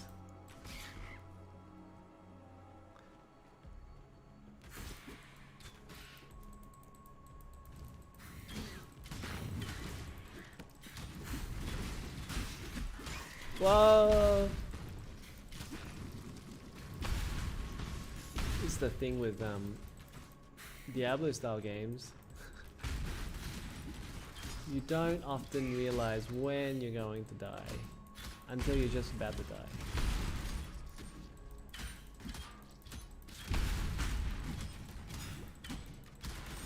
And also I don't have the sound on, so it's like, well, I don't even know if I'm about to die or not.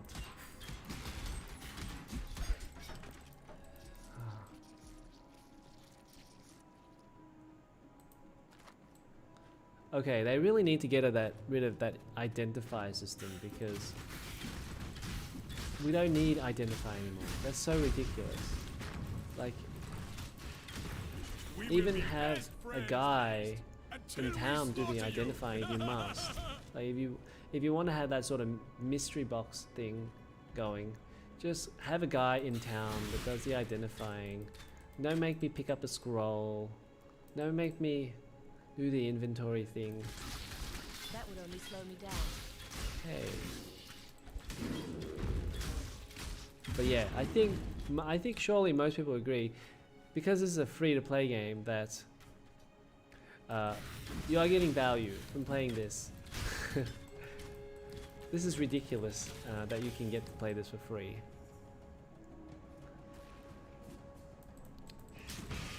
And it doesn't feel like a free-to-play game with ads. It doesn't feel like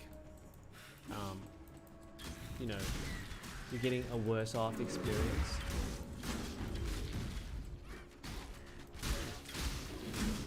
It doesn't feel gimp.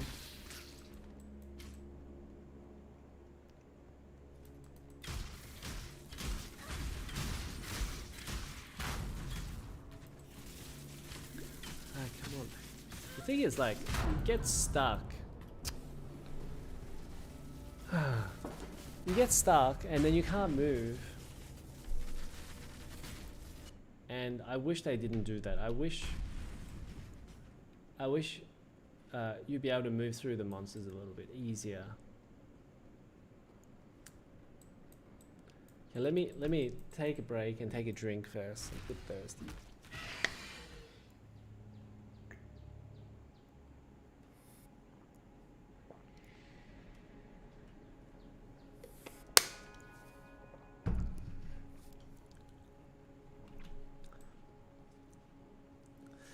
So for those who have just joined the channel, well, I played Path of Exile maybe 10 years ago when it launched on beta, and this is really the first time I'm picking it up and playing it again. I mean, well, you know, the game mechanics are basically just to click on stuff, so it's not really that much to pick up. And most of the other gameplay mechanics are like a Diablo style game, so there's a skill tree and all that sort of thing. So there's not really that much to pick up. You can pick it up straight away. But what? Oh my god! I'm gonna die! I'm gonna die!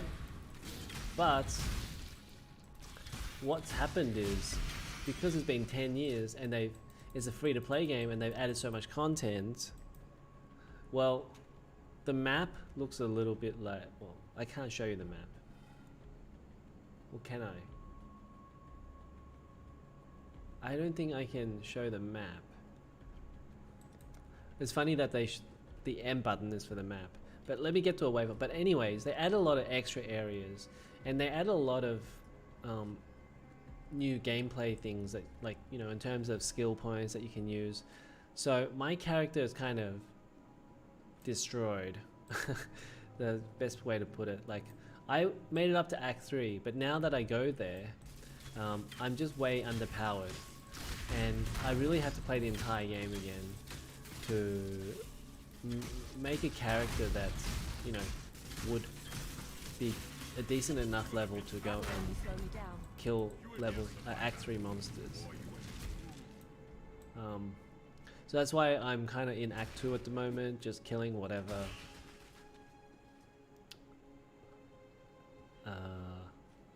But really, what I want to do was just play this game a little bit more. Path of Exile, they just announced some Path of Exile 2 stuff. I don't know when that game is going to drop, but that looked interesting to me. I'm a big Diablo fan, and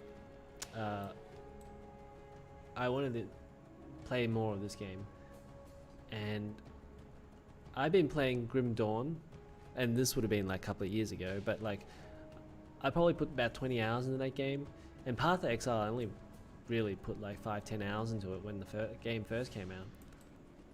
But it seems as though that Path of Exile is way improved. And if you look at the waypoint, like, I did all of the blue dots previously, and now they added all of these other dots.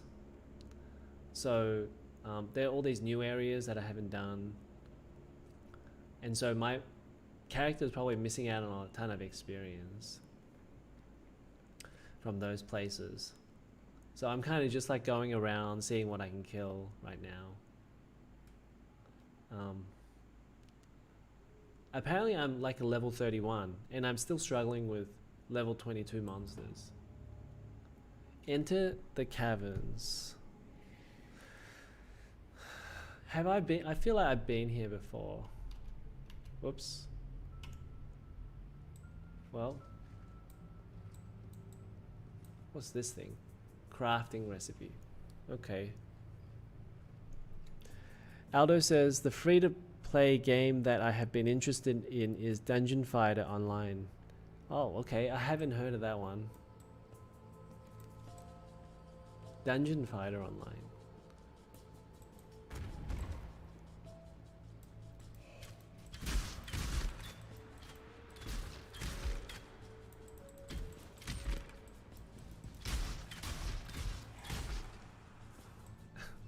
I shouldn't yawn on stream.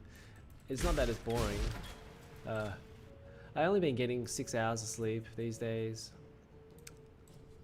So you get home from work, it's like 7 or 8 o'clock, eat dinner, and then I'm trying to balance, like, you know, looking after the kids and doing videos. And then sometimes I'll finish at like 11, and then I'm like, okay, well, what am I gonna go play? Then I'm sitting staring at the Steam library for maybe half an hour, and it's like, okay, well, there's no time to play. You just wasted your entire time looking at the library. So it's a bit like that at the moment.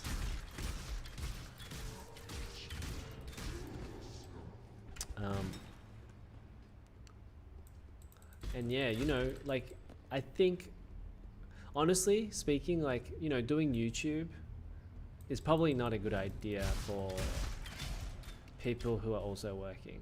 Like, I think you'd probably have to really want to make it if you want to do YouTube.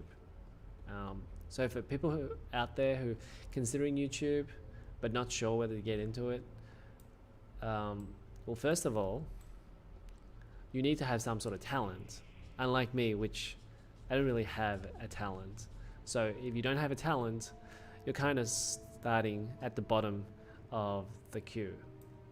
So you need to line up like everybody else, like me, for example. Like, when I was starting out, I was literally at the bottom of the queue for, like, you know, search ranks and people wanting to watch. Because if you don't have a talent, then why are people watching? So some people are thinking, well, I'm a likable person, maybe people will watch me. Well, I think most people are likable. Almost every one of the top YouTubers are likable. So it's probably not enough just to be likable. So you need to have some sort of expertise or talent. What is this thing? Entering the ancient pyramid. Oh my goodness. We got into a secret area. And then after you have the talent, well, maybe you need some skills as well. Like, first of all, you need to be able to tell a good narrative, and you need to do it succinctly. Like, within 5-10 minutes, you need to be able to say everything you need to say. That would only slow me down. Then you need to be able to be a good videographer. You don't have to be, but that would be advantageous if you had that skill. Then you need to be able to be a video editor, because you want to edit all your videos. Well,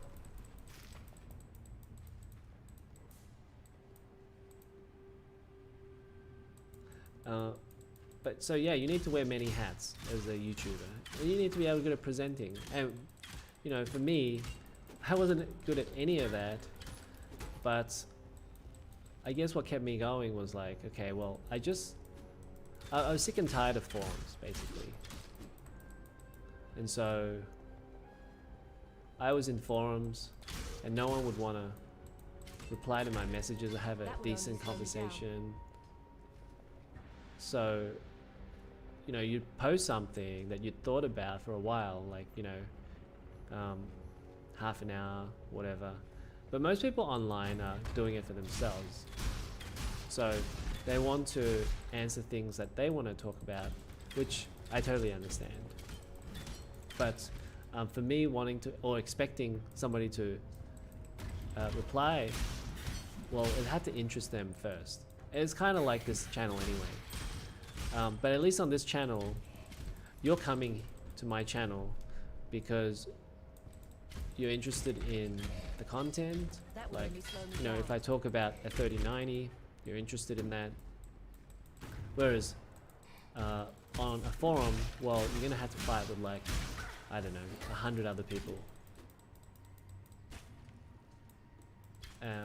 So maybe people don't want to talk to you specifically. So I was kind of done with that, like not getting any replies and stuff, which was pretty annoying. And people would only reply if you said something controversial. So the only time I was getting notifications was like if somebody didn't agree with whatever I said. Then it just became a you know, long-winded argument like you having to justify a position, blah blah blah. And you know, of course, I'm exaggerating a little bit when I say nobody's replying. Of course, people reply to me, but it wasn't like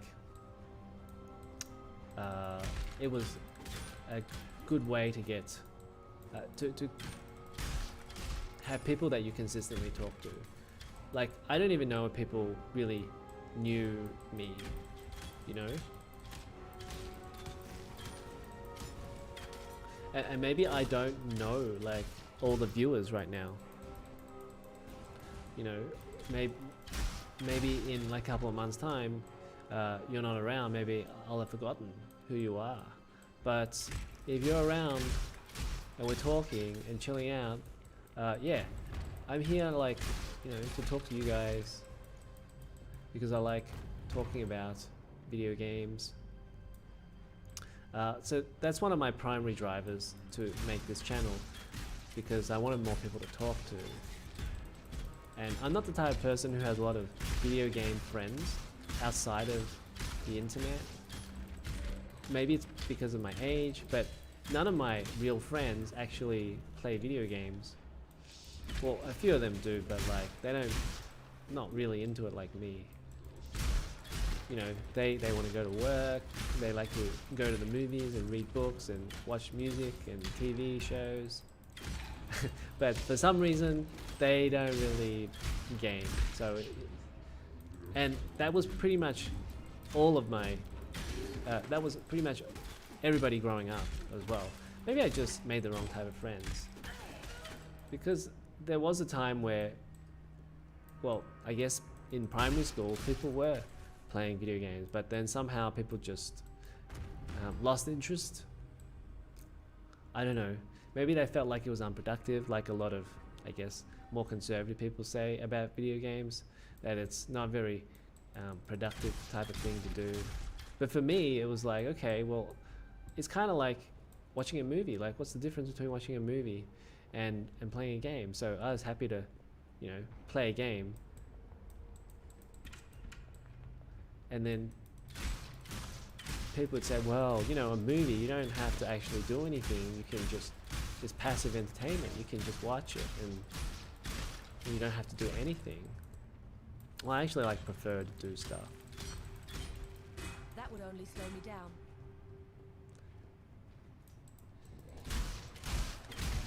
down. That sounds like my house, but yeah, gotta find time to play something. I've been playing Monster Hunter Rise and Genshin. Oh shit. I was reading the message and I died. I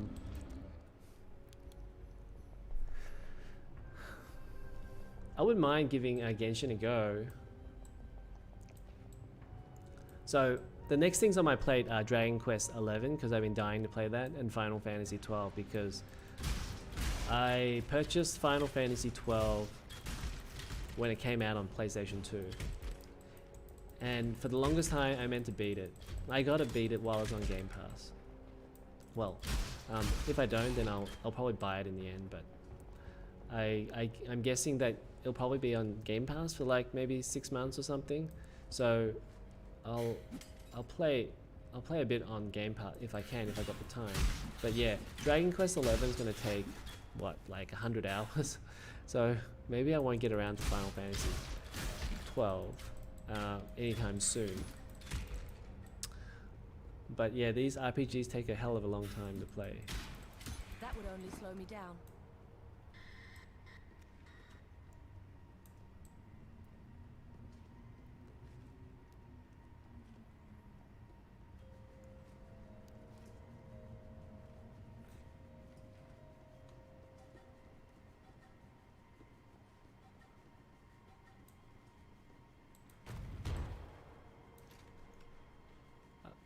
I don't even know where I'm going. Like, where am I supposed to go? So this is the pyramid. Maybe I'm supposed to go into the middle. Oh, here, look, there's some stairs here. Is this where I'm supposed to go? Well, I haven't been here, so I guess I'll try this area. it's cool to get lost in these type of games. Like, you know, in Grim Dawn, That would Yeah. only slow me down. one big map, and then it's like, well, everything looks the same. Whoa. But here, I'm completely and utterly lost. Like, I have no idea how I'm gonna get out of this pyramid cavern thing.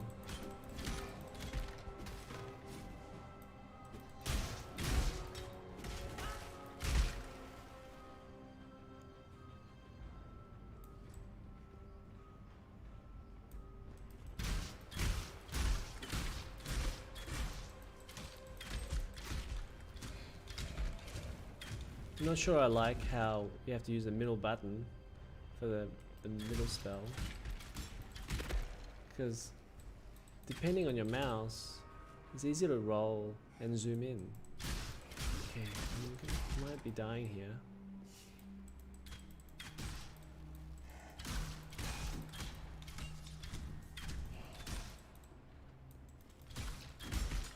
Yes. Okay, but they're not really giving me anything. Like, doesn't seem like I'm getting any decent drops.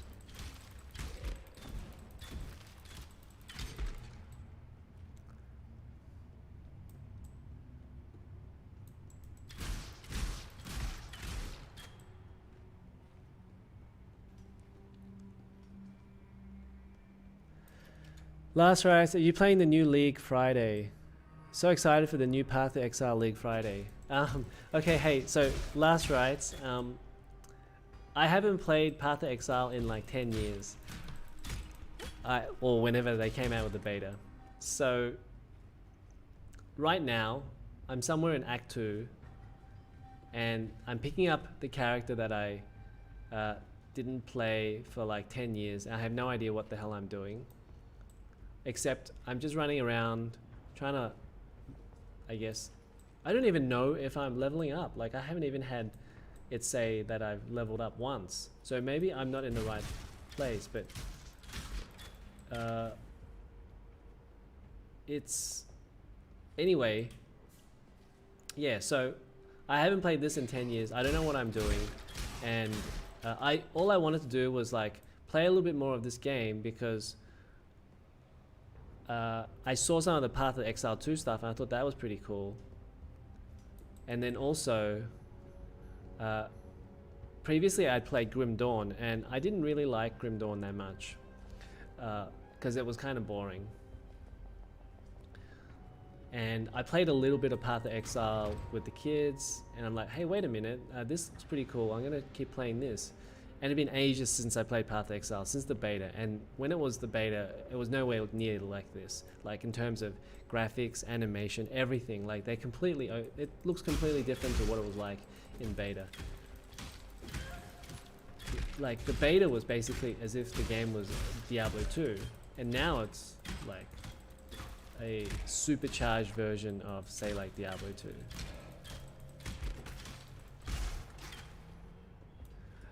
Okay, wait. Last time I read the messages, I died. So let me kill these guys first before I read your message.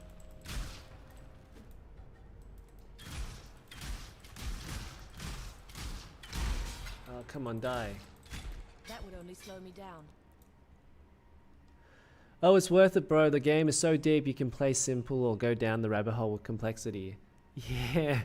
I mean, I'm looking at this skill tree, and obviously I saw a lot of other people talk about the skill tree, and it's complete madness. Like, you need a manual just for, or you need to have some sort of deep planning to work out like where you want to go.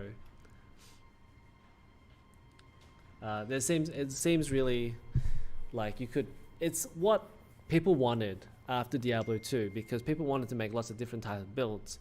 So I think that's what Path to Exile set out to do. They're like, okay, well, people want that because people didn't get it in Diablo 3, because Diablo 3 went down the path of, hey, let's give these players like lots of different actions so they can go and try all of them and see which one they liked.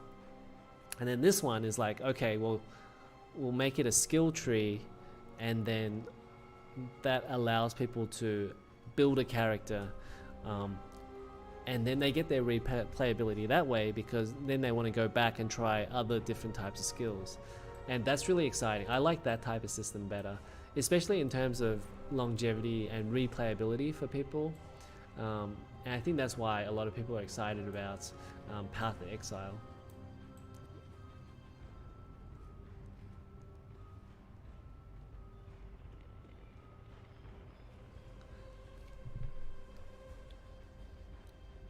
Okay, click to level up. Oh, that's just a skill gem. But the reason I haven't played much of Path of Exile is because, well, really busy with types of games I'm playing, and I had no games installed on this system. This is my video editing system. So I was like, oh, well, what's a game that I can play that's not going to be, that I'm not going to completely suck at online? Well, I'll play a Diablo style game. Like, I could play Battlefield or something like that, but I thought, well, you don't want to see me die every like 30 seconds. And here, maybe you'll see me die like, say, every 5 minutes. But it wasn't really a good thing to pick up, because my character is kind of shot. Like, my weapon is from 10 years ago. I don't know, I guess, what stats I need for anything. I'm literally just playing this like a Diablo game, like just clicking on stuff. But at least, you know, I get to check out the cool game and the gameplay here.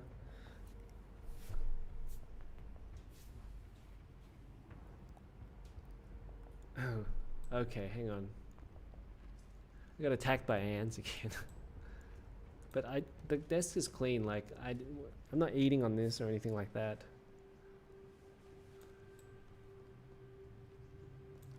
Oh my god, I'm just running around in circles now. Hang on. Am I supposed to go up these set of stairs? Yes, I am.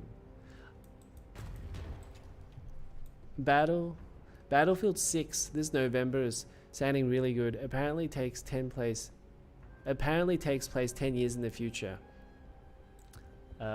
So are we getting like a Modern Warfare style game then? I guess that will show us during E3, because normally Battlefield will come out with something during E3, and that's the way they like to build the hype. Bring something out in E3. I think that's how they did it with the Star Wars games and Battlefield. Need that hot tub stream live to avoid them ants, bro. Is that what you want? You guys want OnlyFans? I'm just not sure if it would be worth it, because I don't think I would make that much from OnlyFans.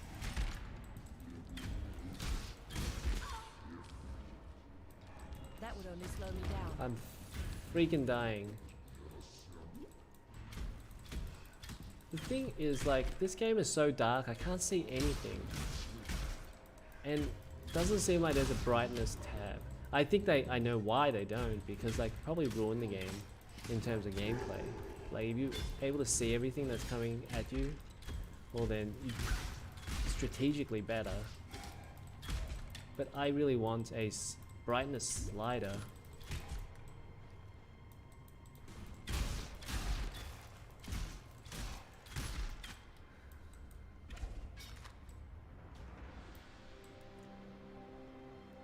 Yeah, I think I tweeted out that hot tub thing a few days ago.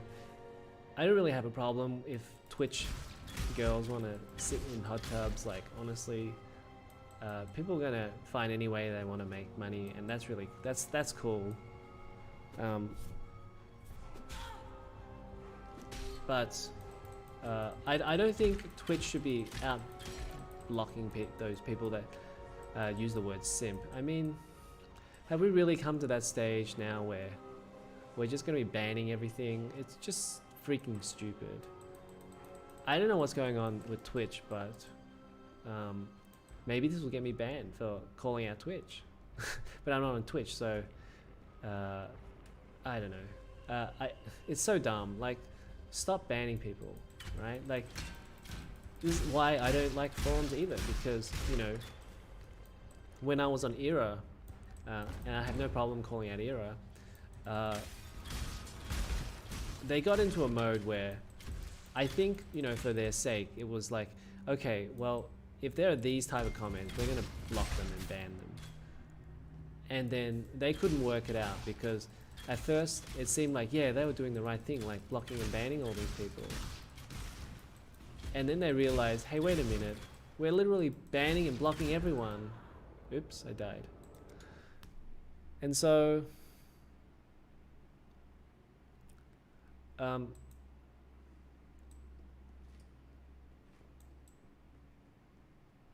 you can't go around and block and ban whatever you don't like. And then Twitter's got to understand this. Stop blocking and banning everyone. I think you can draw the line somewhere at, like, maybe if you're condoning violence, or but aside from that, like, Twitch stream, like, you want to sit in a hot tub, whatever. If you want to call people Sims, whatever.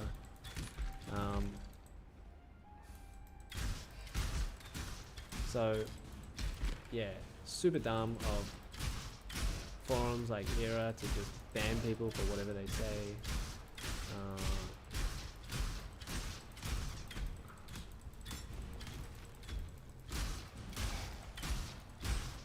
The thing is, like, you know, a lot of these, why aren't they dying? The thing is, like,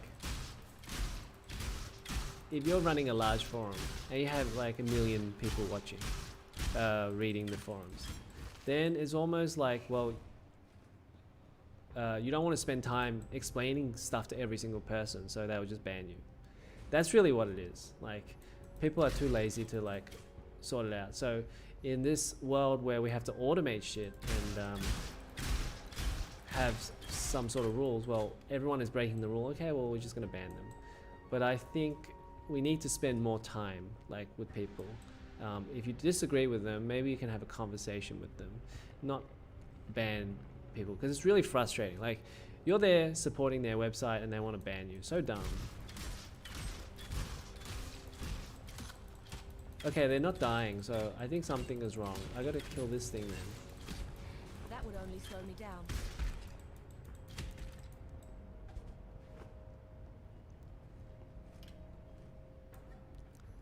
Oh, okay. I just read your message about killing the totem. I'm so dumb. But, you know, half my brain is thinking about stuff to say, and then the other half is playing a game. So I think somebody was talking about that recently. Oh, yeah, Jim Sterling. Have you guys watched Jim Sterling's recent video about streamers on easy mode?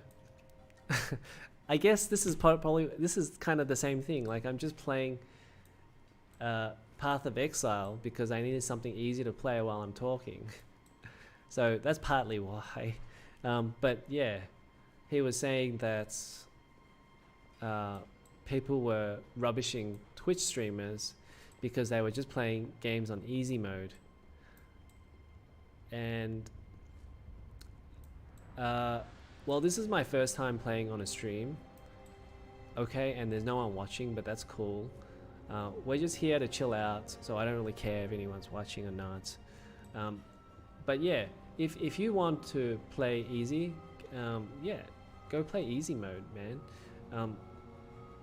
And if you want to, and if you don't like watching easy mode, go watch like a hardcore player play Street Fighter or whatever. Oh, am I there? I think I'm right at the top of the pyramid then. So maybe this is how I get out.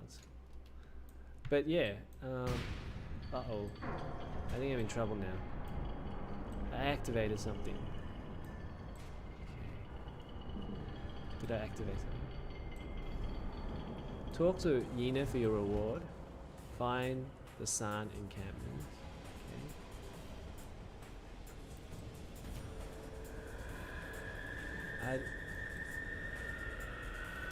So normally this is the type of game where I'm just sitting looking at the skill tree and wondering what to do. I suppose you could do that like at lunchtime and just sit there and read up on other. Oh my gosh.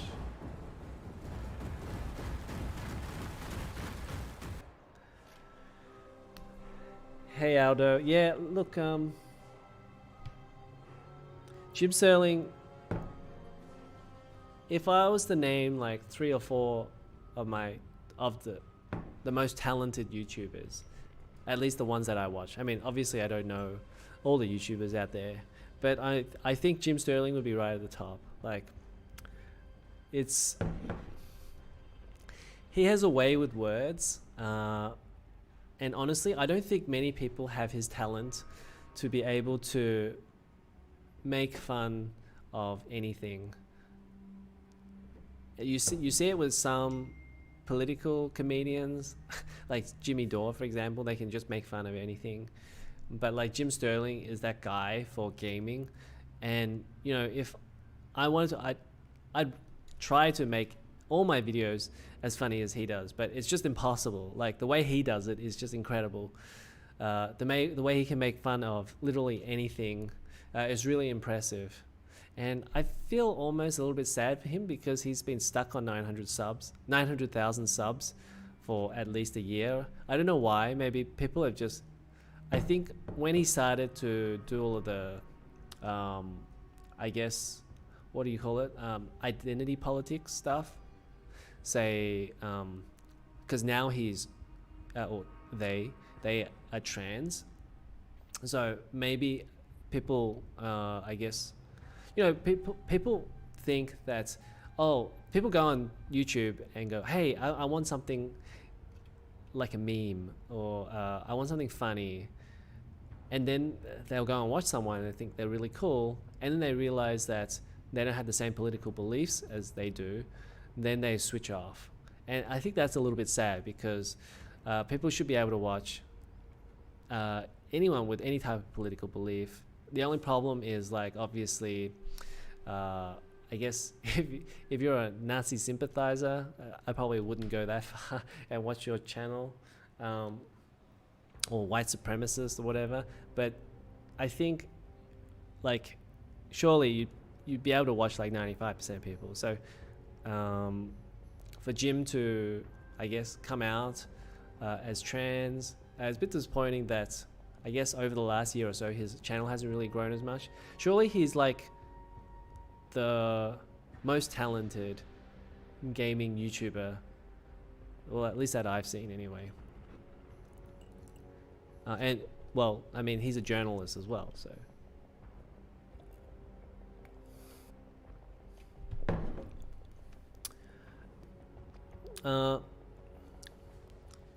It makes the monsters nearby invincible. Path to Exile on hardcore is intense.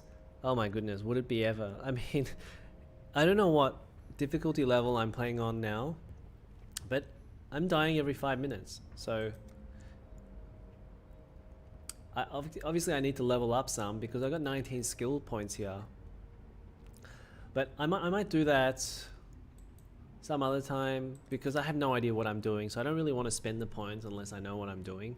I need to go back and read up on all of this. Like, I mean, this is just insane. It's like, remember the Final Fantasy skill tree?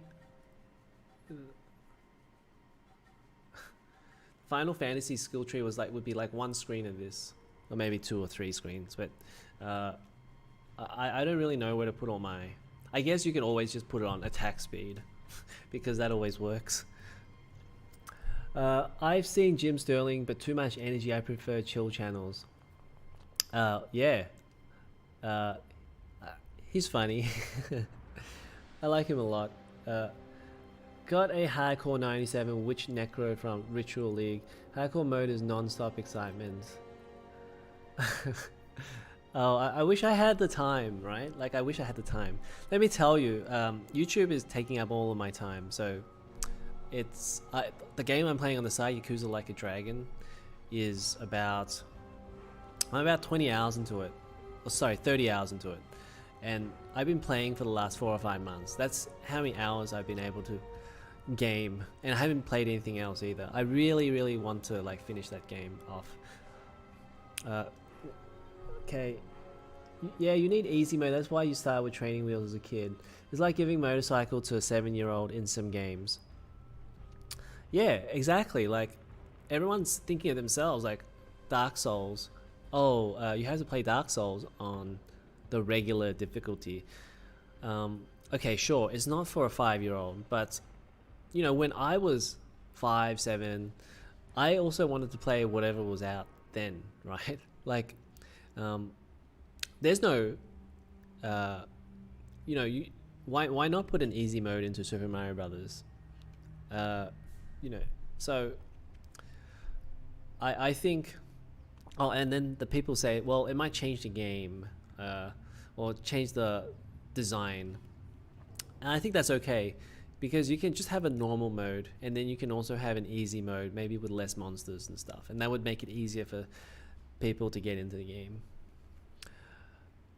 I think a lot of great YouTubers look up to Sterling, but casual viewers like me don't want that drama. That's why I unsub Sterling and Arlo. Oh yeah, Arlo. I need to watch more of Arlo and see what he's up to. But I don't really watch that much of Arlo. Most of the time, yeah, I would say that, you know, maybe I watch one Jim Sterling video a week.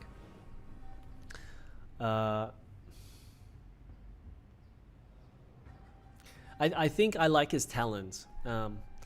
Like, okay, sometimes he will sensationalize and make something more than it actually is. Like, I think today he was saying something about oh crap, I forgot what he was talking about, but I didn't quite agree with whatever he was saying. Oh, director's cuts. On his Twitter he was saying something about how Dragon Age 2, the director wanted to have a director's cut of that game and bring out another new game, and he didn't like that because he thought, well, that's just an excuse for everyone to just go and remaster and remake and bring out director's cuts.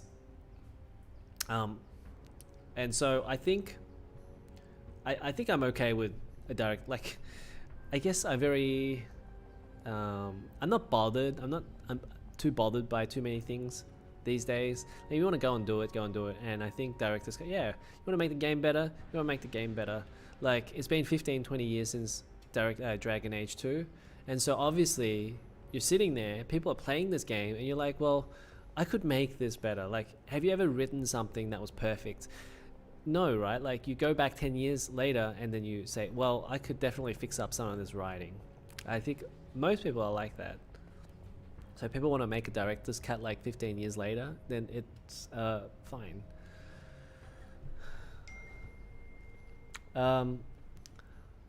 You're on soft cover, so focus 90% damage just to get through and more as you go. What's a soft cover? I'm not sure what that is. 90% damage just to get through. Yeah, I guess, you know, whatever. You know, the weird thing about Diablo 3 was, like, there wasn't much strategy in terms of, like, what skills to put your points into. I think all I did really was, like, just to get my attack and my speed up, because you'd get a stat which was DPS, like damage per second, and all you had to do was grow that. I felt like that was the entire game. So, oh, softcore, okay. Yeah, so there wasn't that much to do in Diablo 3 in terms of, like, building your character. All I did was just make my DPS grow, and I didn't even care about things like armor and all. Everything else was, like, secondary. All it was just, like, putting the strongest attack character that you could, because if you can kill them before they kill you, then that's really all I care about. But here, there's just tons of options. There's too many options, and it's awesome. Jared Riddle, hey, don't really know you, but happy 1 year of your channel. Keep up the good work. Thanks, Jared. Well, it's nice to meet you. So write in the comments whatever you want me to talk about, and yeah, I'll read it out. But let me get on with playing the game, because I've been on this skill tree thing for ages, and I shouldn't be, right? Like, so, but the thing is, I was just at this pyramid apex and I got mauled, and I don't really know. Yeah, I don't think I'm strong enough. Aldo, if I had a choice, I would pick the director's cut for sure. I appreciate seeing this game. It's so cool that you are playing this. I probably would never have been introduced to it otherwise. Yeah, definitely give it a go. It runs on pretty much any PC, so I'm pretty sure it would run on your RX 570. Play it with your kids because it's free to play, and I don't think it's that violent. I introduced this to my kids, like they're 5 and 7, so it's like, it's not grotesque violence. Like, it's just a bit of, yes, you use weapons and stuff, but I think it's fine. That's for me anyway. Maybe you're different. Everyone's different. But yeah, awesome Diablo game. You don't have to pay 3 copies of it like you would for Diablo 3 or other games. It's free. The other game I thought of introducing to the kids because it's a little bit more cartoony, Torchlight. And you can regularly get that for like 75% off, either on Steam or Epic Games. Recently, Epic Games gave away Torchlight 2. So I made accounts for my kids and then just, I guess, added that to all of their accounts. So now we have Torchlight 2 and Path of Exile. Any attack speed damage nodes on the tree is fine for now. You can refund them later. What? I can refund them? Okay, wait a minute. Resurrect the checkpoint. Whoa, shit. Okay, wait. Alright, so why don't I just... Okay. So how many more... Okay, I got 17. But see here, I've got 4 refund points left. I can get a refund on those. Allocating or refunding a passive skill will remove the ability to take advantage of the one-off full passive skill reset. Well, I don't know what's going on anymore, so but I will do that anyway, because why not have a bit more attack speed? What about this? And I literally haven't done anything, so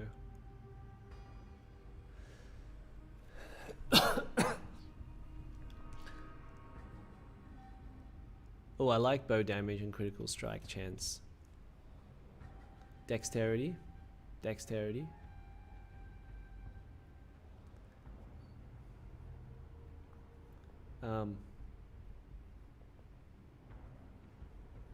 What about here? Quick step. Oh, okay. That's cool. But I think I don't really see any nodes with damage. Oh, here we go. 10% increased attack damage. But it says my requirements are not met. 23 more strength required. Oh my goodness. Let's see if I can get this. Okay, 10% attack damage. Oh, nice. Oh, I can get this too. Yes. What about this? Quick step. I'm gonna apply those. Attack damage and accuracy with shield. Well, I'm not holding a shield. Okay, let's run with this and then see what happens. Okay.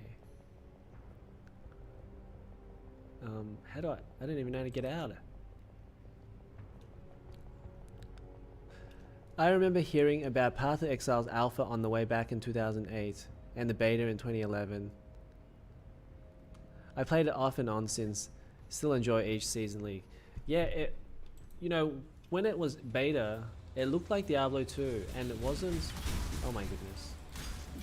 I think. Oh Jesus. Okay, I need some more defense.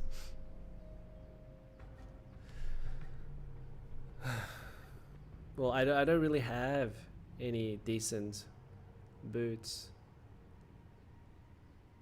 What's this? 77 armor. Can I identify this? Right click. Okay. Hail slippers of the lizard. Requires 22, 42 intelligence.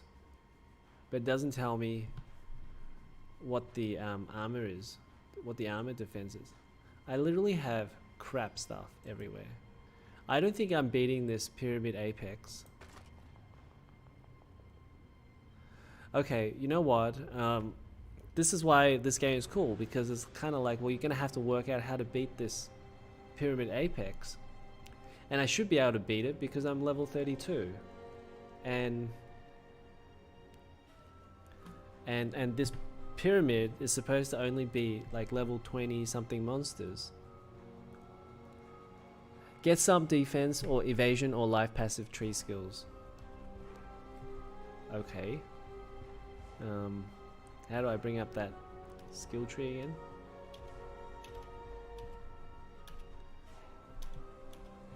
Oh, here. Okay.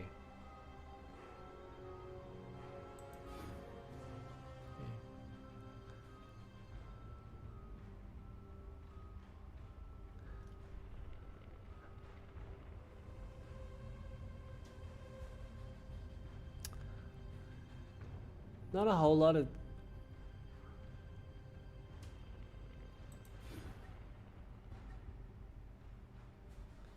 I think I want to get 13 more strength, because then it lets me carry some stuff.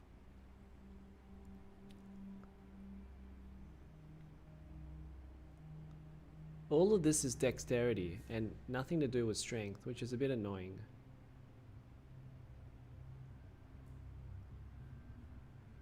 Oh my goodness, I gotta go all the way up there.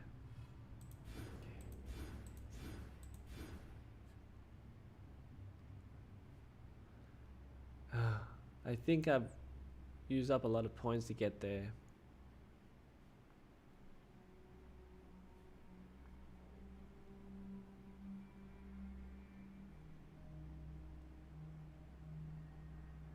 And I can't really find another place to get another 3 points for strength. Unbelievable.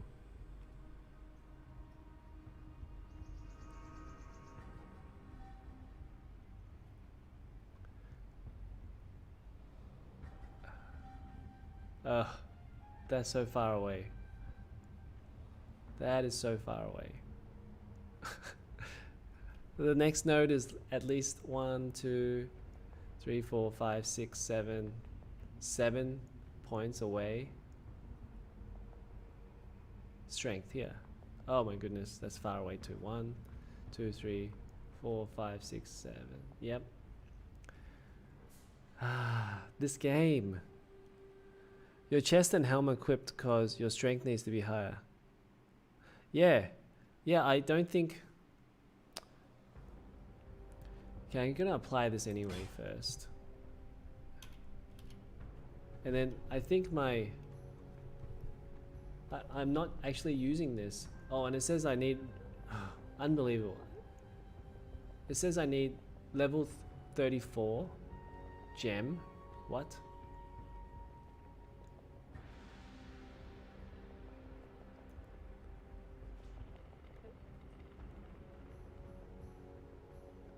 Oh. Maybe I can pull... Can I pull this? Oh shit. Oh crap. Now I can't put it back.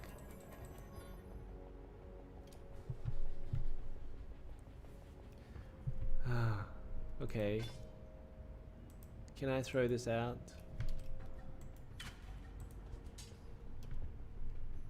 Oh crap.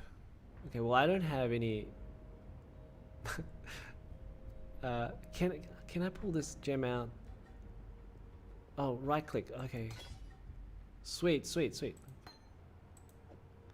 Okay, now I can use it. Okay. What else? Oh, I can't use this. The gem is 33. Okay. Let me pull that gem out. Okay. Maybe I can use this now. Okay. Okay. Whoops. Okay. I wonder if that's going to change anything.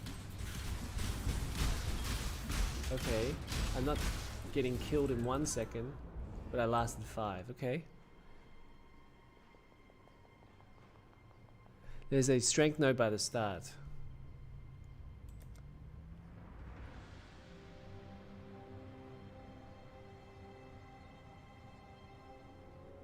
Where the hell am I? There is.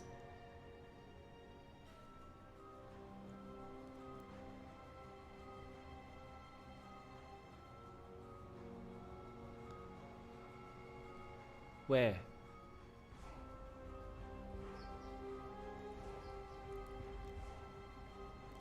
Look at passive's tree again and grab that red strength node with a big plus. Look at the passive's tree again. Where's that?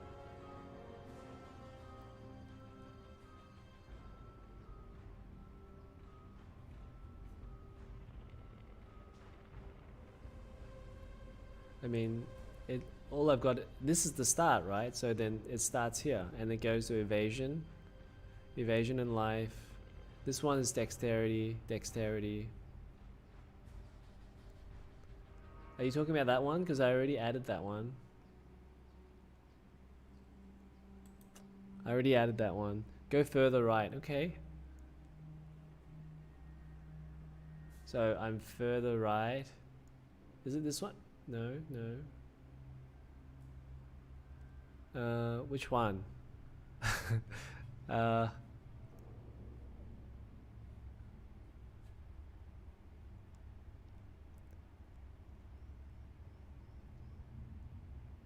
Okay, it's a little more right. It's a plus 30. What? Well, like over here. I mean here.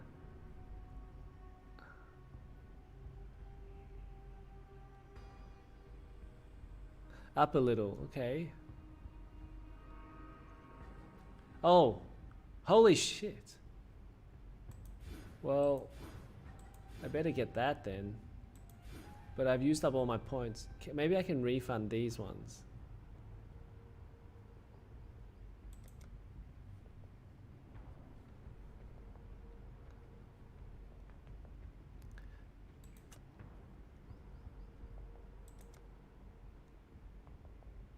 Well, okay, well, I don't think I need, I don't think I want to refund that. I'd rather keep that. Hey, what's this? 10% increased damage with bows. Okay, that sounds good.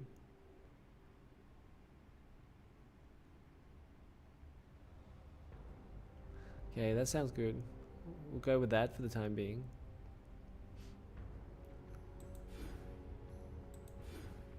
Okay, let's... Oh man, this is cool. I need one more point.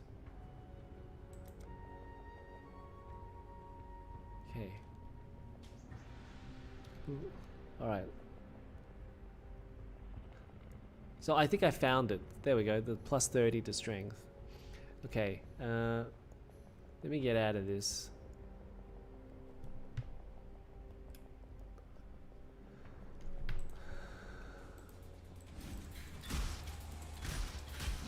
Yes. Ah, crap.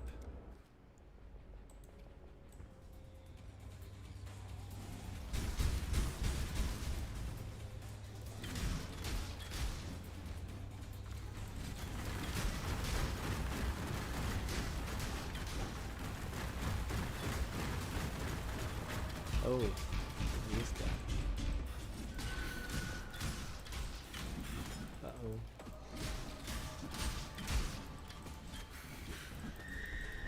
Well, I'm not dying after 5 seconds, so that's something. I'm probably gonna die now. Oh, holy shit. Oh!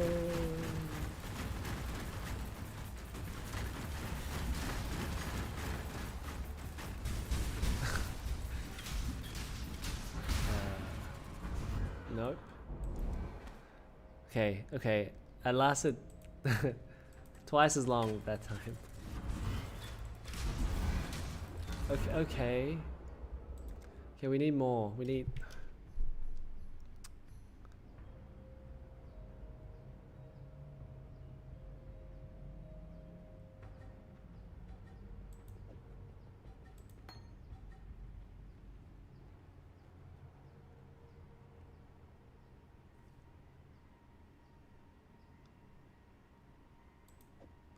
Well, maybe I'll put some of these things back. Oh, I can't put that in. Hey, look, I can't put these gems in. Maybe you need some sort of like... Oh, you gotta... Oh, shit. Well... Okay.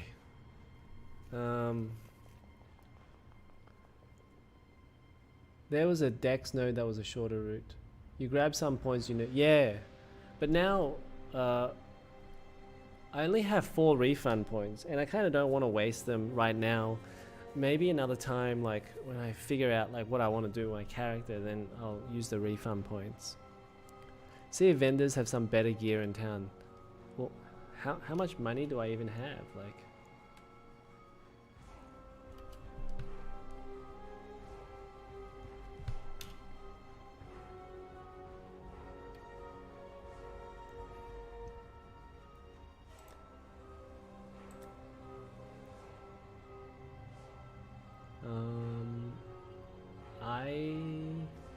I have no idea what I'm doing.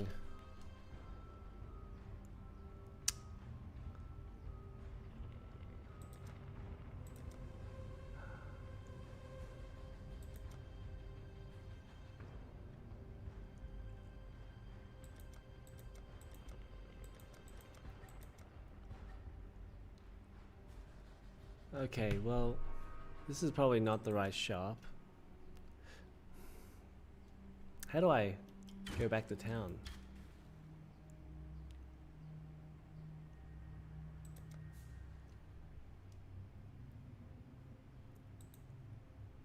There's no search here. Waypoints.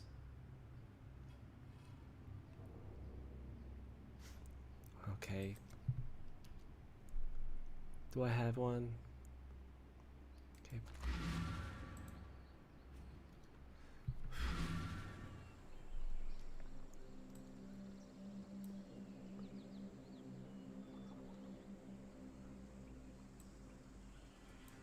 Alright, who's got stuff for me?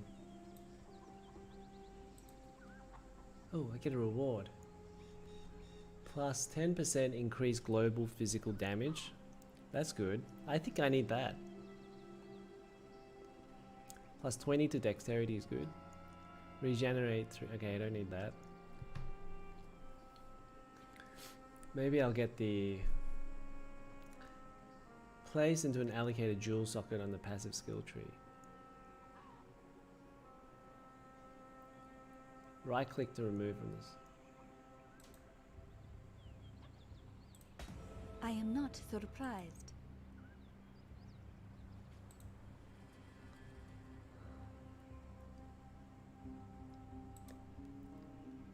Oh my goodness. I mean, this is just a game where you're reading stats and stuff. There's just too much to read. I knew this strangeness. Okay. You have made peace with our... Okay, so these bows, but I think these weapons are not as good as my weapon. 1134.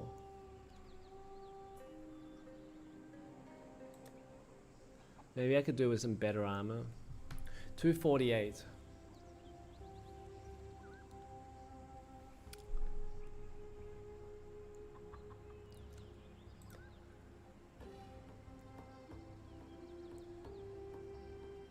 So how are you supposed to beat this guy if the guy selling stuff is only selling you stuff of, say, 119? Then there's just no way you're gonna beat that guy. I mean, I guess I could go to, say, Act 3. Well, I think there's no town there. Or maybe I...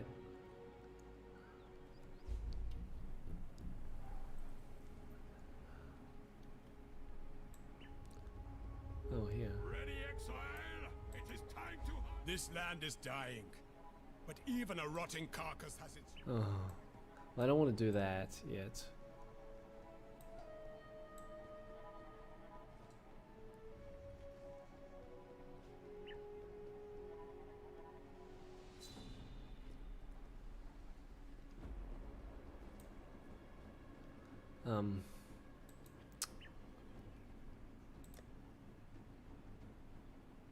And then the forest encampment doesn't really have much stuff. Well, maybe I have to go and do this.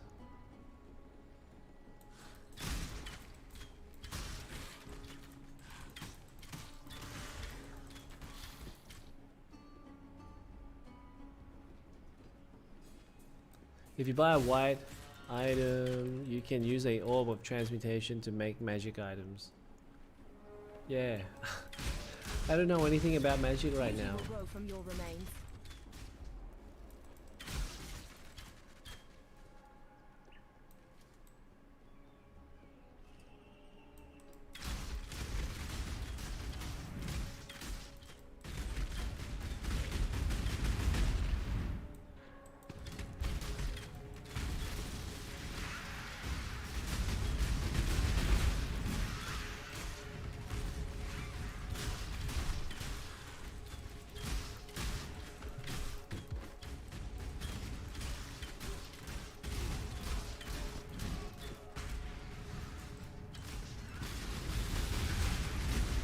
Look at this guy. Also, I'm not dying here, but I was dying at the pyramid place before.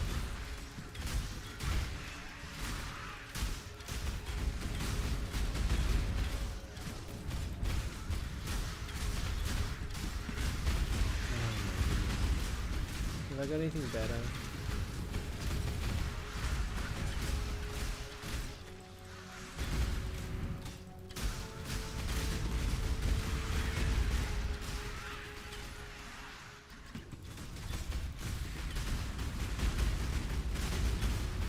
I guess if I had a negative thing about Path of Exile is that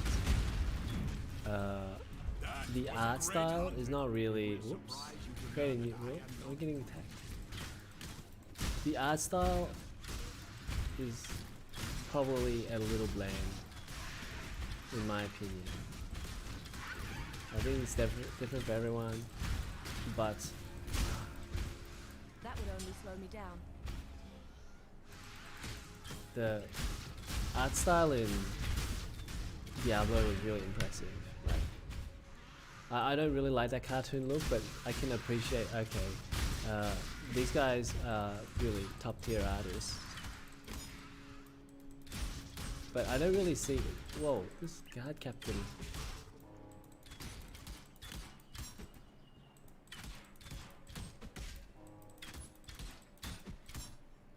The thing with playing a bow character is like, you want to shoot them, and then you end up walking towards them. That would only slow me down.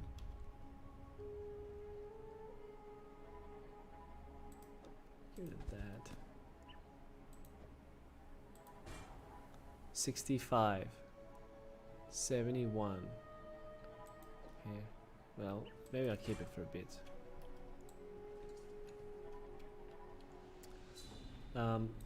I would say even Grim Dawn has a better art style than Path of Exile, but I think PoE is much more entertaining. And I don't really find Torchlight very entertaining at all.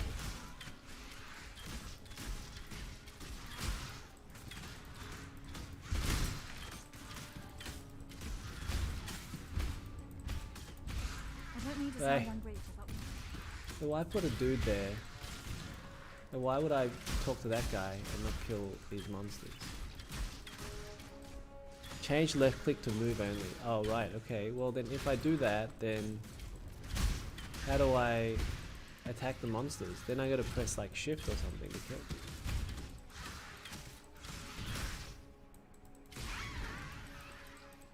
I'm just like a bit old school. What the?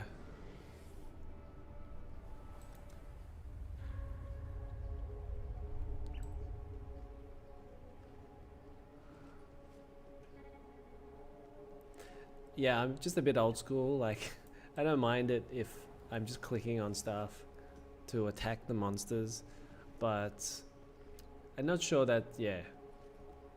I'm not sure that really works for bow characters. On the skill bar, any skill will shoot normal arrows if you're out of mana. Oh, okay. But I'm not out of mana. I got tons of mana.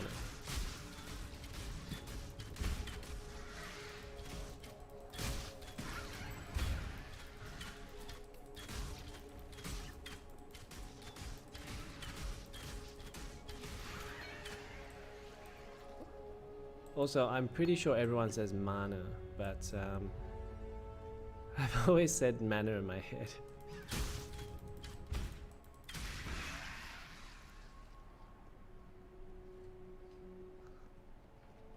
Gonna play D2 Resurrected when it comes out? Yes, I will play D2 Resurrected when it comes out. I play all of the Diablo games. And not just because I just play whatever Blizzard brings out or whatever Diablo games come out, but it's the Diablo games are good. And I think, yeah, there's a part of me that just plays brainless, not brainless type games, but like games that are easy to pick up and play. So things like this and Yakuza, things that I don't have to worry about like working out how to play if I've dropped it for 6 months. Like, I didn't play this for 10 years, so well, I wouldn't say that I know how to play this game. At least I can go in and do something. Like, I can slowly start to pick it up, even though I hadn't played for so long. And there are lots of games where you have to work out how to play in terms of game mechanics, and so you get into the game and you're like, okay, well, I literally cannot do anything now, and I need to go back to the start to play this game again. So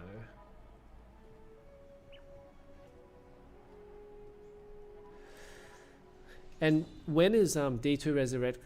Yeah, when is D2 Resurrected coming out? Because they've showed it a few times now, so I'm guessing, you know, because it's a remaster, it's probably close.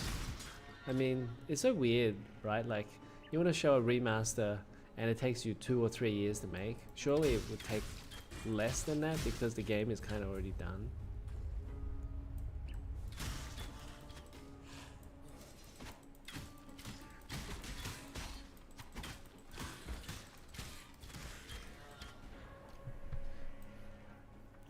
I know exactly what you mean. Games like Dark Souls, you can't just go back and play it again. You have to learn all the fights again.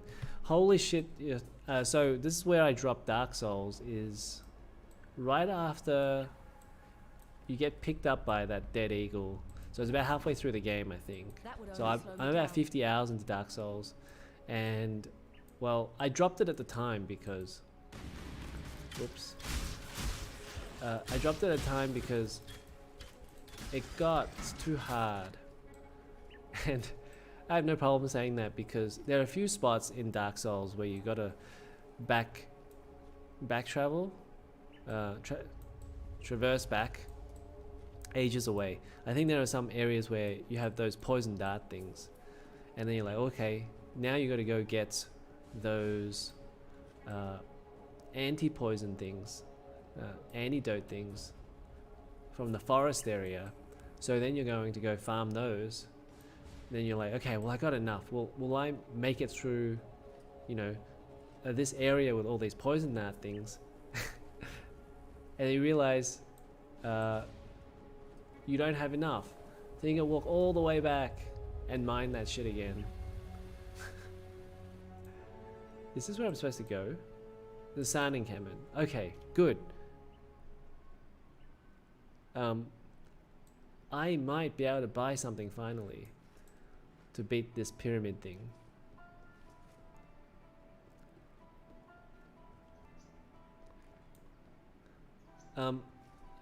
Yeah, so then you get picked up at the end of beating this boss. I think it's Ornstein. And after that you get picked up. And that was a hard fight too. And you get dropped off. And then there's this brand new area and you're like, oh, and I hadn't played it for what, like 3 or 4 years. And it was just impossible to beat. Like after a couple hours I'm like, okay, nope, I'm not playing that. Same with Bloodborne as well. Holy shit, like Bloodborne, it took 6 hours to beat the first level.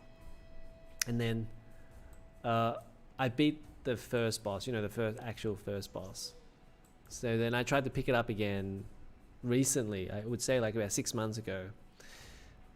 And it was impossible. Like I didn't even know how to heal myself basically.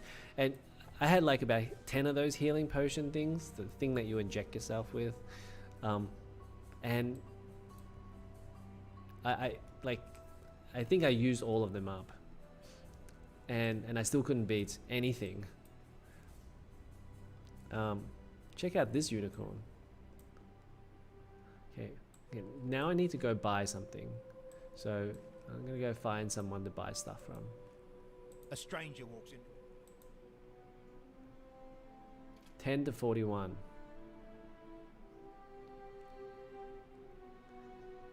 Is that really better? Like, I don't even know if that's better than what I got. 10% increase attack speed. 23% increase elemental. I think I need to buy this. So how cost 1 orb of transmutation, which is this one. Okay, let me see what else I can buy. I need to buy some armor. So this armor is 248. Why? I feel like some armor has an evasion rating and some armors have an armor rating. Shrokich says, by end of year, I'm pretty sure. Cool. That's not long to go at all then.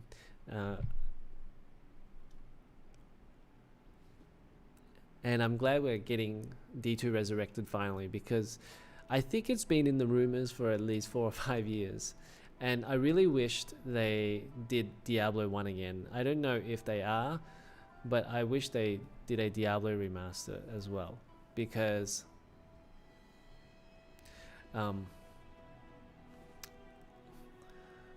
Diablo was my favorite game growing up, and Diablo 2, I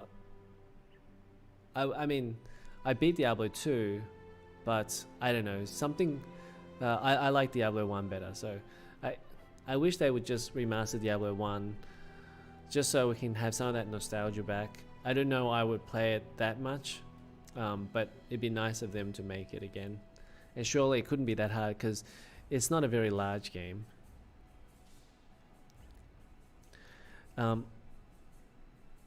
Last Rites, you're past the pyramid boss already. I know, but I still want to kill him because he's been killing me, so he needs to die, frankly.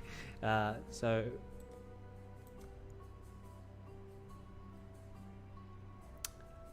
yeah, so I don't know what else to buy in terms of armor. I can't really buy anything. I guess I'll buy that bow, because that bow gives me 41 physical damage. So I guess I'll buy that. Okay, let's go and buy that first. Wait. What? Oh shit.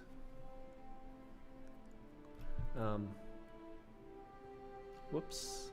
What about this bow? 728. Okay, I don't want that. Okay, I'm gonna get rid of that. I'm gonna buy this other one. Okay. Oops, now I can't put it down. Damn it. Okay, wait, I'm gonna just drop this. Maybe I should sell it. Maybe I should sell some stuff.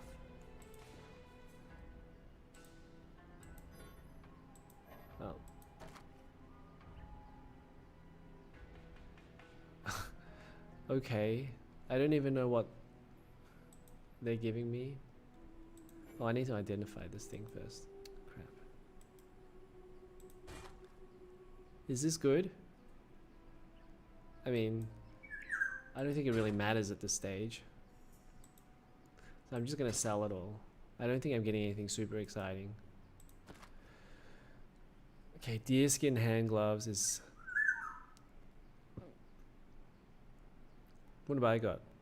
Armor 39. I got a lot of armor then. Not a whole lot of evasion.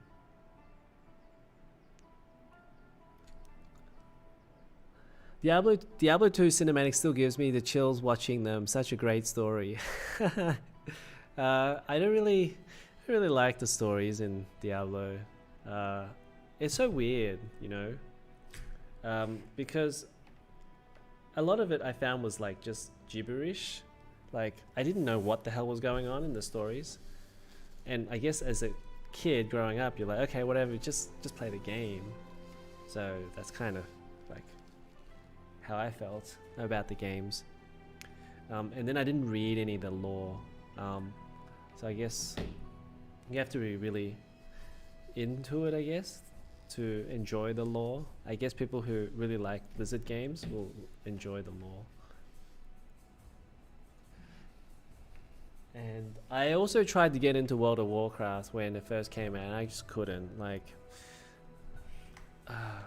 it's one of those things like where it kind of leaves you, and then it's too hard to catch up. So like once you fall behind in multiplayer games, I couldn't really catch up on any of them, so I wasn't interested. And I think that's why I mostly play single player games, because with single player, then it's kind of like watching an old TV show. You can just go back and enjoy that show if it wasn't spoiled for you or anything. You can go back and enjoy it. But a multiplayer game, you're kind of like always playing catch up, and that's a little bit annoying, especially like if you don't have that much time to play stuff. I love how Diablo 2 starts out with Marius talking to Ball, and you don't find out till the expansion. I love how they had... Is it Marius?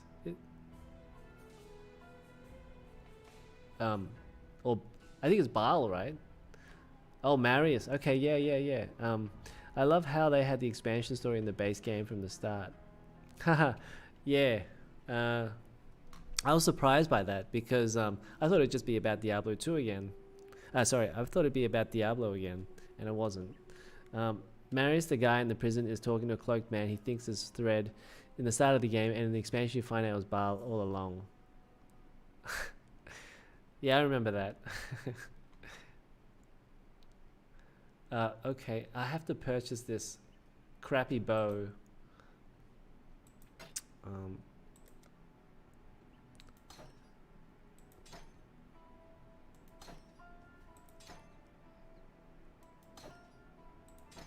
Okay, let's hopefully get a little bit stronger from that.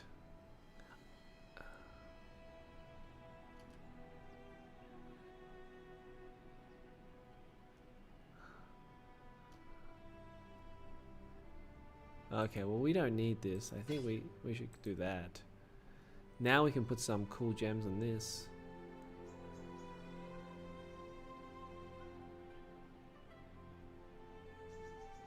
Okay. Well, why don't we put this burning arrow thing on?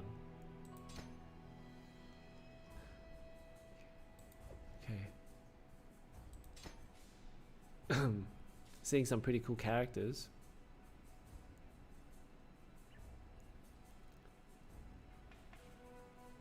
Okay, let's go with this.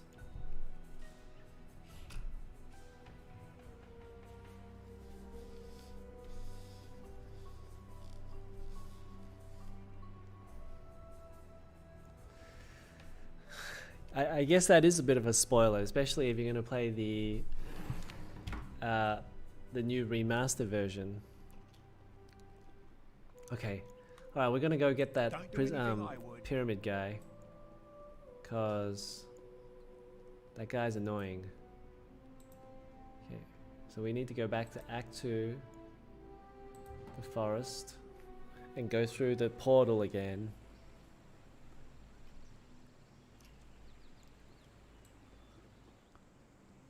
And maybe I can't even get back through the portal. I don't see the portal up anymore.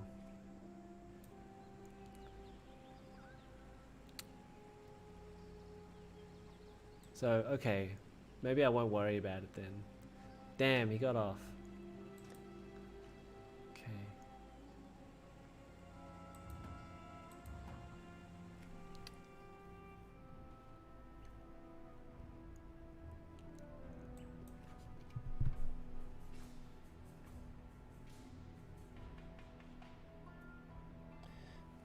So probably wondering what the hell I'm doing.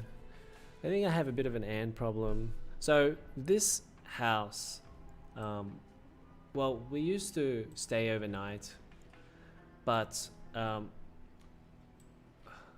long story. But essentially, like when we go to work, whoops, am I going through the right place?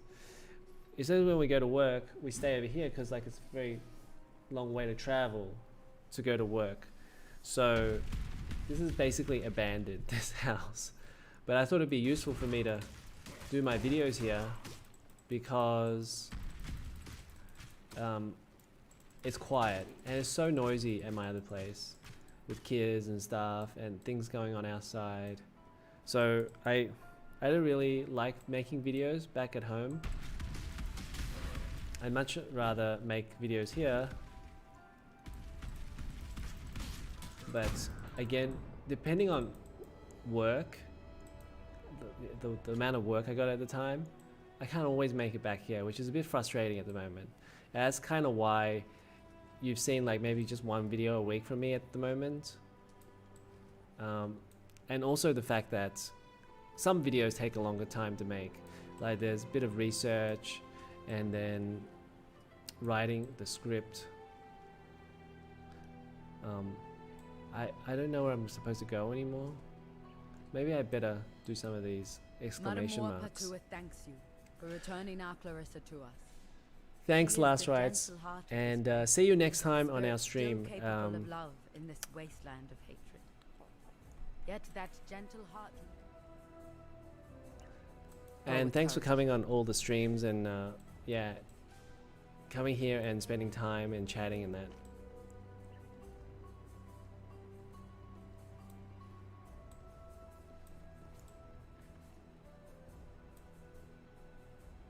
Okay, this is San Arena.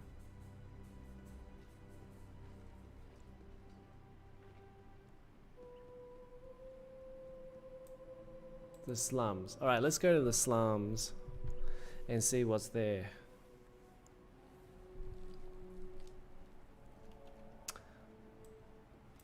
Whoops. Oh my goodness, what am I doing? The slums. Okay, now where am I supposed to go? Okay. Yeah, so as I was saying, the ants, I think they've just come out because like there's nothing around here. Like it's completely abandoned. So now they're coming out. They see someone's here. They're like, okay, well maybe there's something out here. They just freaking come on the table. Super That would only annoying. slow me down. And I meant to buy some ant bait to get rid of it. And it should be gone. The problem should be gone next week because it's annoying the shit out of me.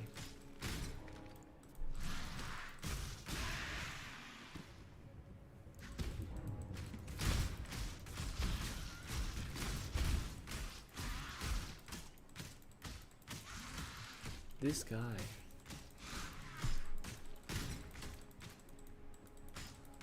Die. That would Okay. only slow me down.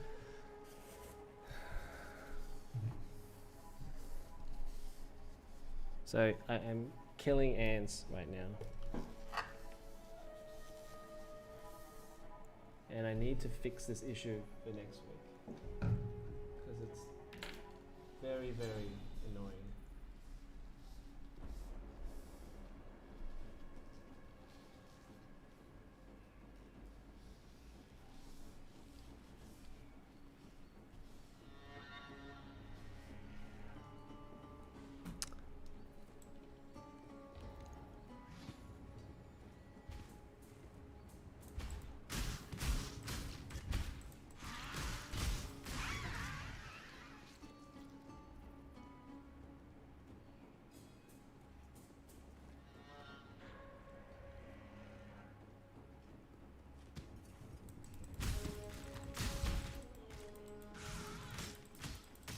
Okay, so it's 1:30 and I will probably play for another half an hour or so.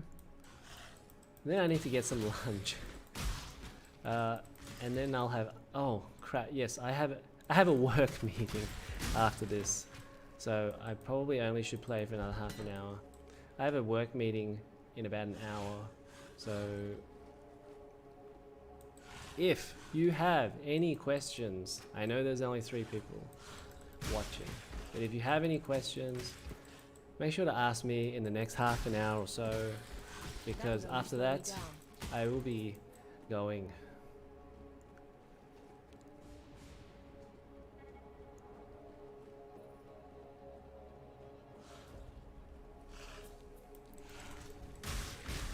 And you know I like to talk about graphics cards. And so, you know, honestly, there's so many games, right, that I think there was a period of time, like when That would only slow me down. When the Ampere cards came out, and everybody was really excited about the Ampere cards. So, you know, my channel got lots of views, and at the time it's like, oh, okay, well, nobody can get a GPU. But now I think it's like, okay, well, people are finding other alternatives now that they can't get one. And you know, a lot of people have got one. A lot of people who have been paying more than the market price, like 2x, even 3x for a GPU. We've been getting one, and a lot of people are making that back up on mining, which makes sense to me, because like there's no way you would really want to buy one if you couldn't make some of that money back on mining. But with mining, it's kind of like, okay, well, it's not that bad. You have to make the upfront payment first, but as long as mining stays where it is at the moment, you should be able to get your money back. So it's been a couple of months. So if you've been mining for, say, like the last couple of months, you should almost be halfway to making your money back. Obviously now cards are like 3 or 4 times the price, and the return on investment might be 10 months. And I probably wouldn't advise people to buy a card that's 10 months return on investment, because that would just take way too long to get your money back. But I think That would only slow me down. if it's something like 6 months, it's not pretty, but it's possible. Like if you really wanted a card, I think 6 months is probably about the limits of your return on investment. And what I mean by that is, like, if you have a card, say like, we'll make it real easy, like a 3080, and it's $1,500, and it's $10, you make $10 a day. Well, that would take you 150 days to get your money back. Why? There's like literally nothing here, okay? So I think while 5 months is more than somebody should pay for it, I think if you really want a card, then that's not too bad.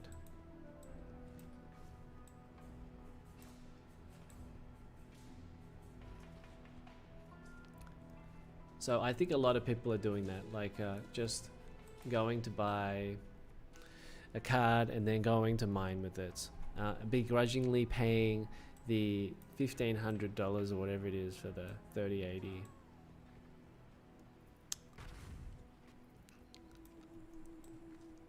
And if you're not doing that, then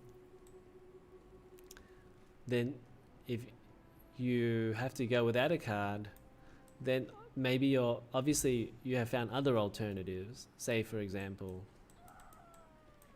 damn it. Maybe you're using an older card, like say a 10 series card. Maybe you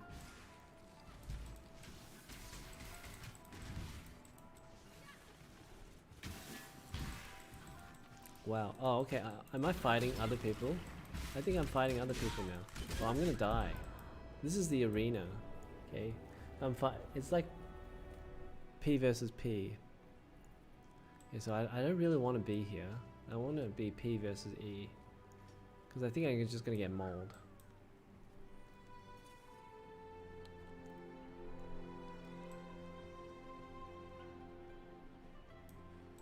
Let's see, what else is there?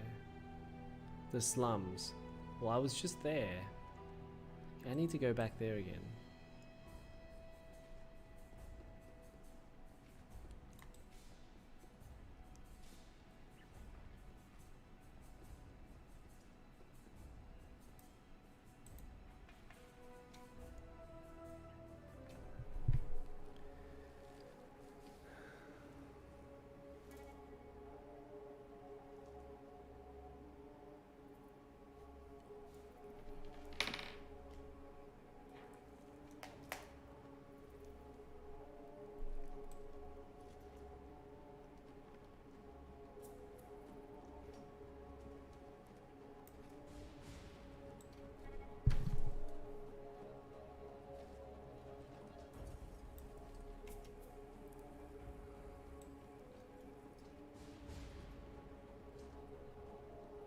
Find Tolman in the crematorium.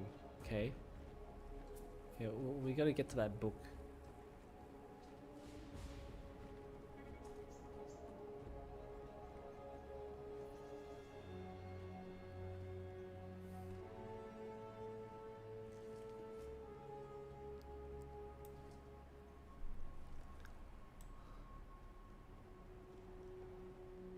So, see, there's a book here. Oh, here we go.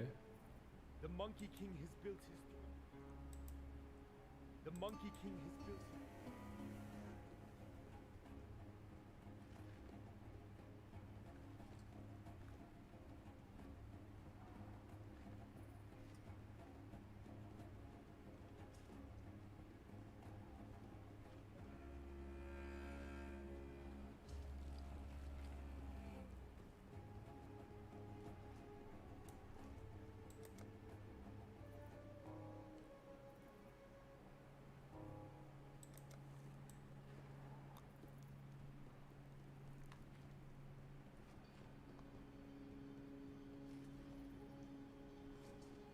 Oh, here we go.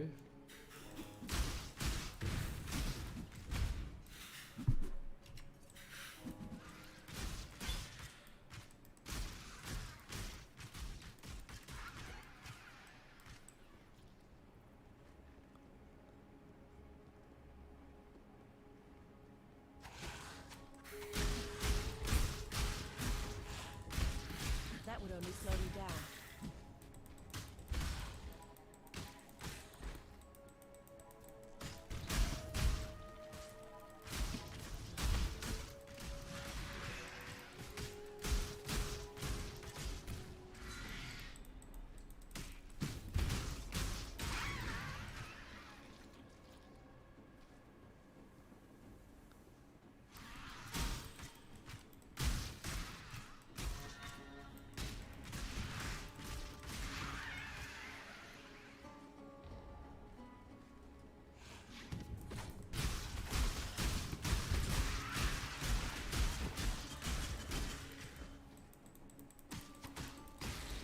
Okay, maybe this is it here. No.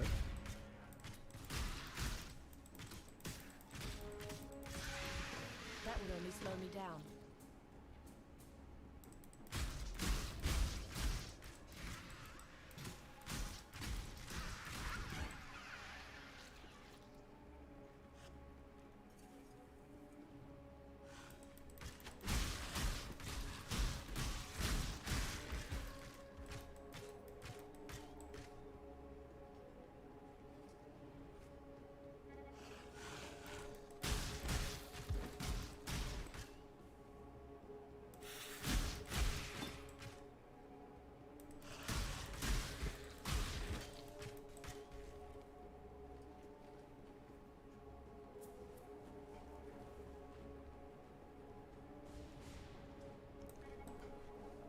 Okay, so I think I'm gonna have to stop it there. I'm gonna go get some lunch. And thank you everyone for watching this stream today. And as you know, next week for the live stream, we're gonna do a RTX 3080 thermal pad replacement. And that should be a lot of fun as well. So I'm excited for that stream. And then after that, we will probably go back and do news live stream. But I think for the 2 people that are still watching, I'm gonna head off now and get some lunch. And it's been super fun to just chill out and play a game. And we could do this more often. Not very many people watching, but that's okay. For the people that came in and chatted, it was fun. I had a good time. So that's going to be it for this stream. Let me get back to the town, and then I'll shut it off there. But I don't even know how to get back to the map. Where am I? Okay, let me.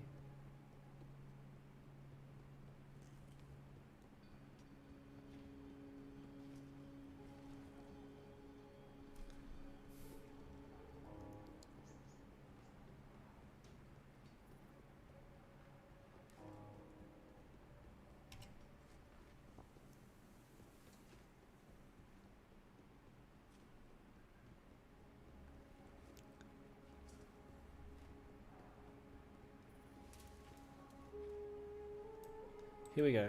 Okay, so we're back. Oh, fuck. Oh. Got bitten. Okay, so we're back in town. Okay, so I think the game should have saved. And then we're kind of done here.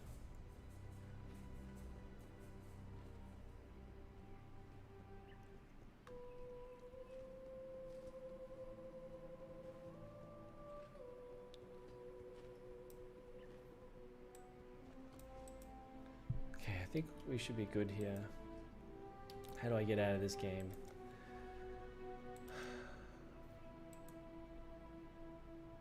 And hey, you can't even, like, can I just get out of this game?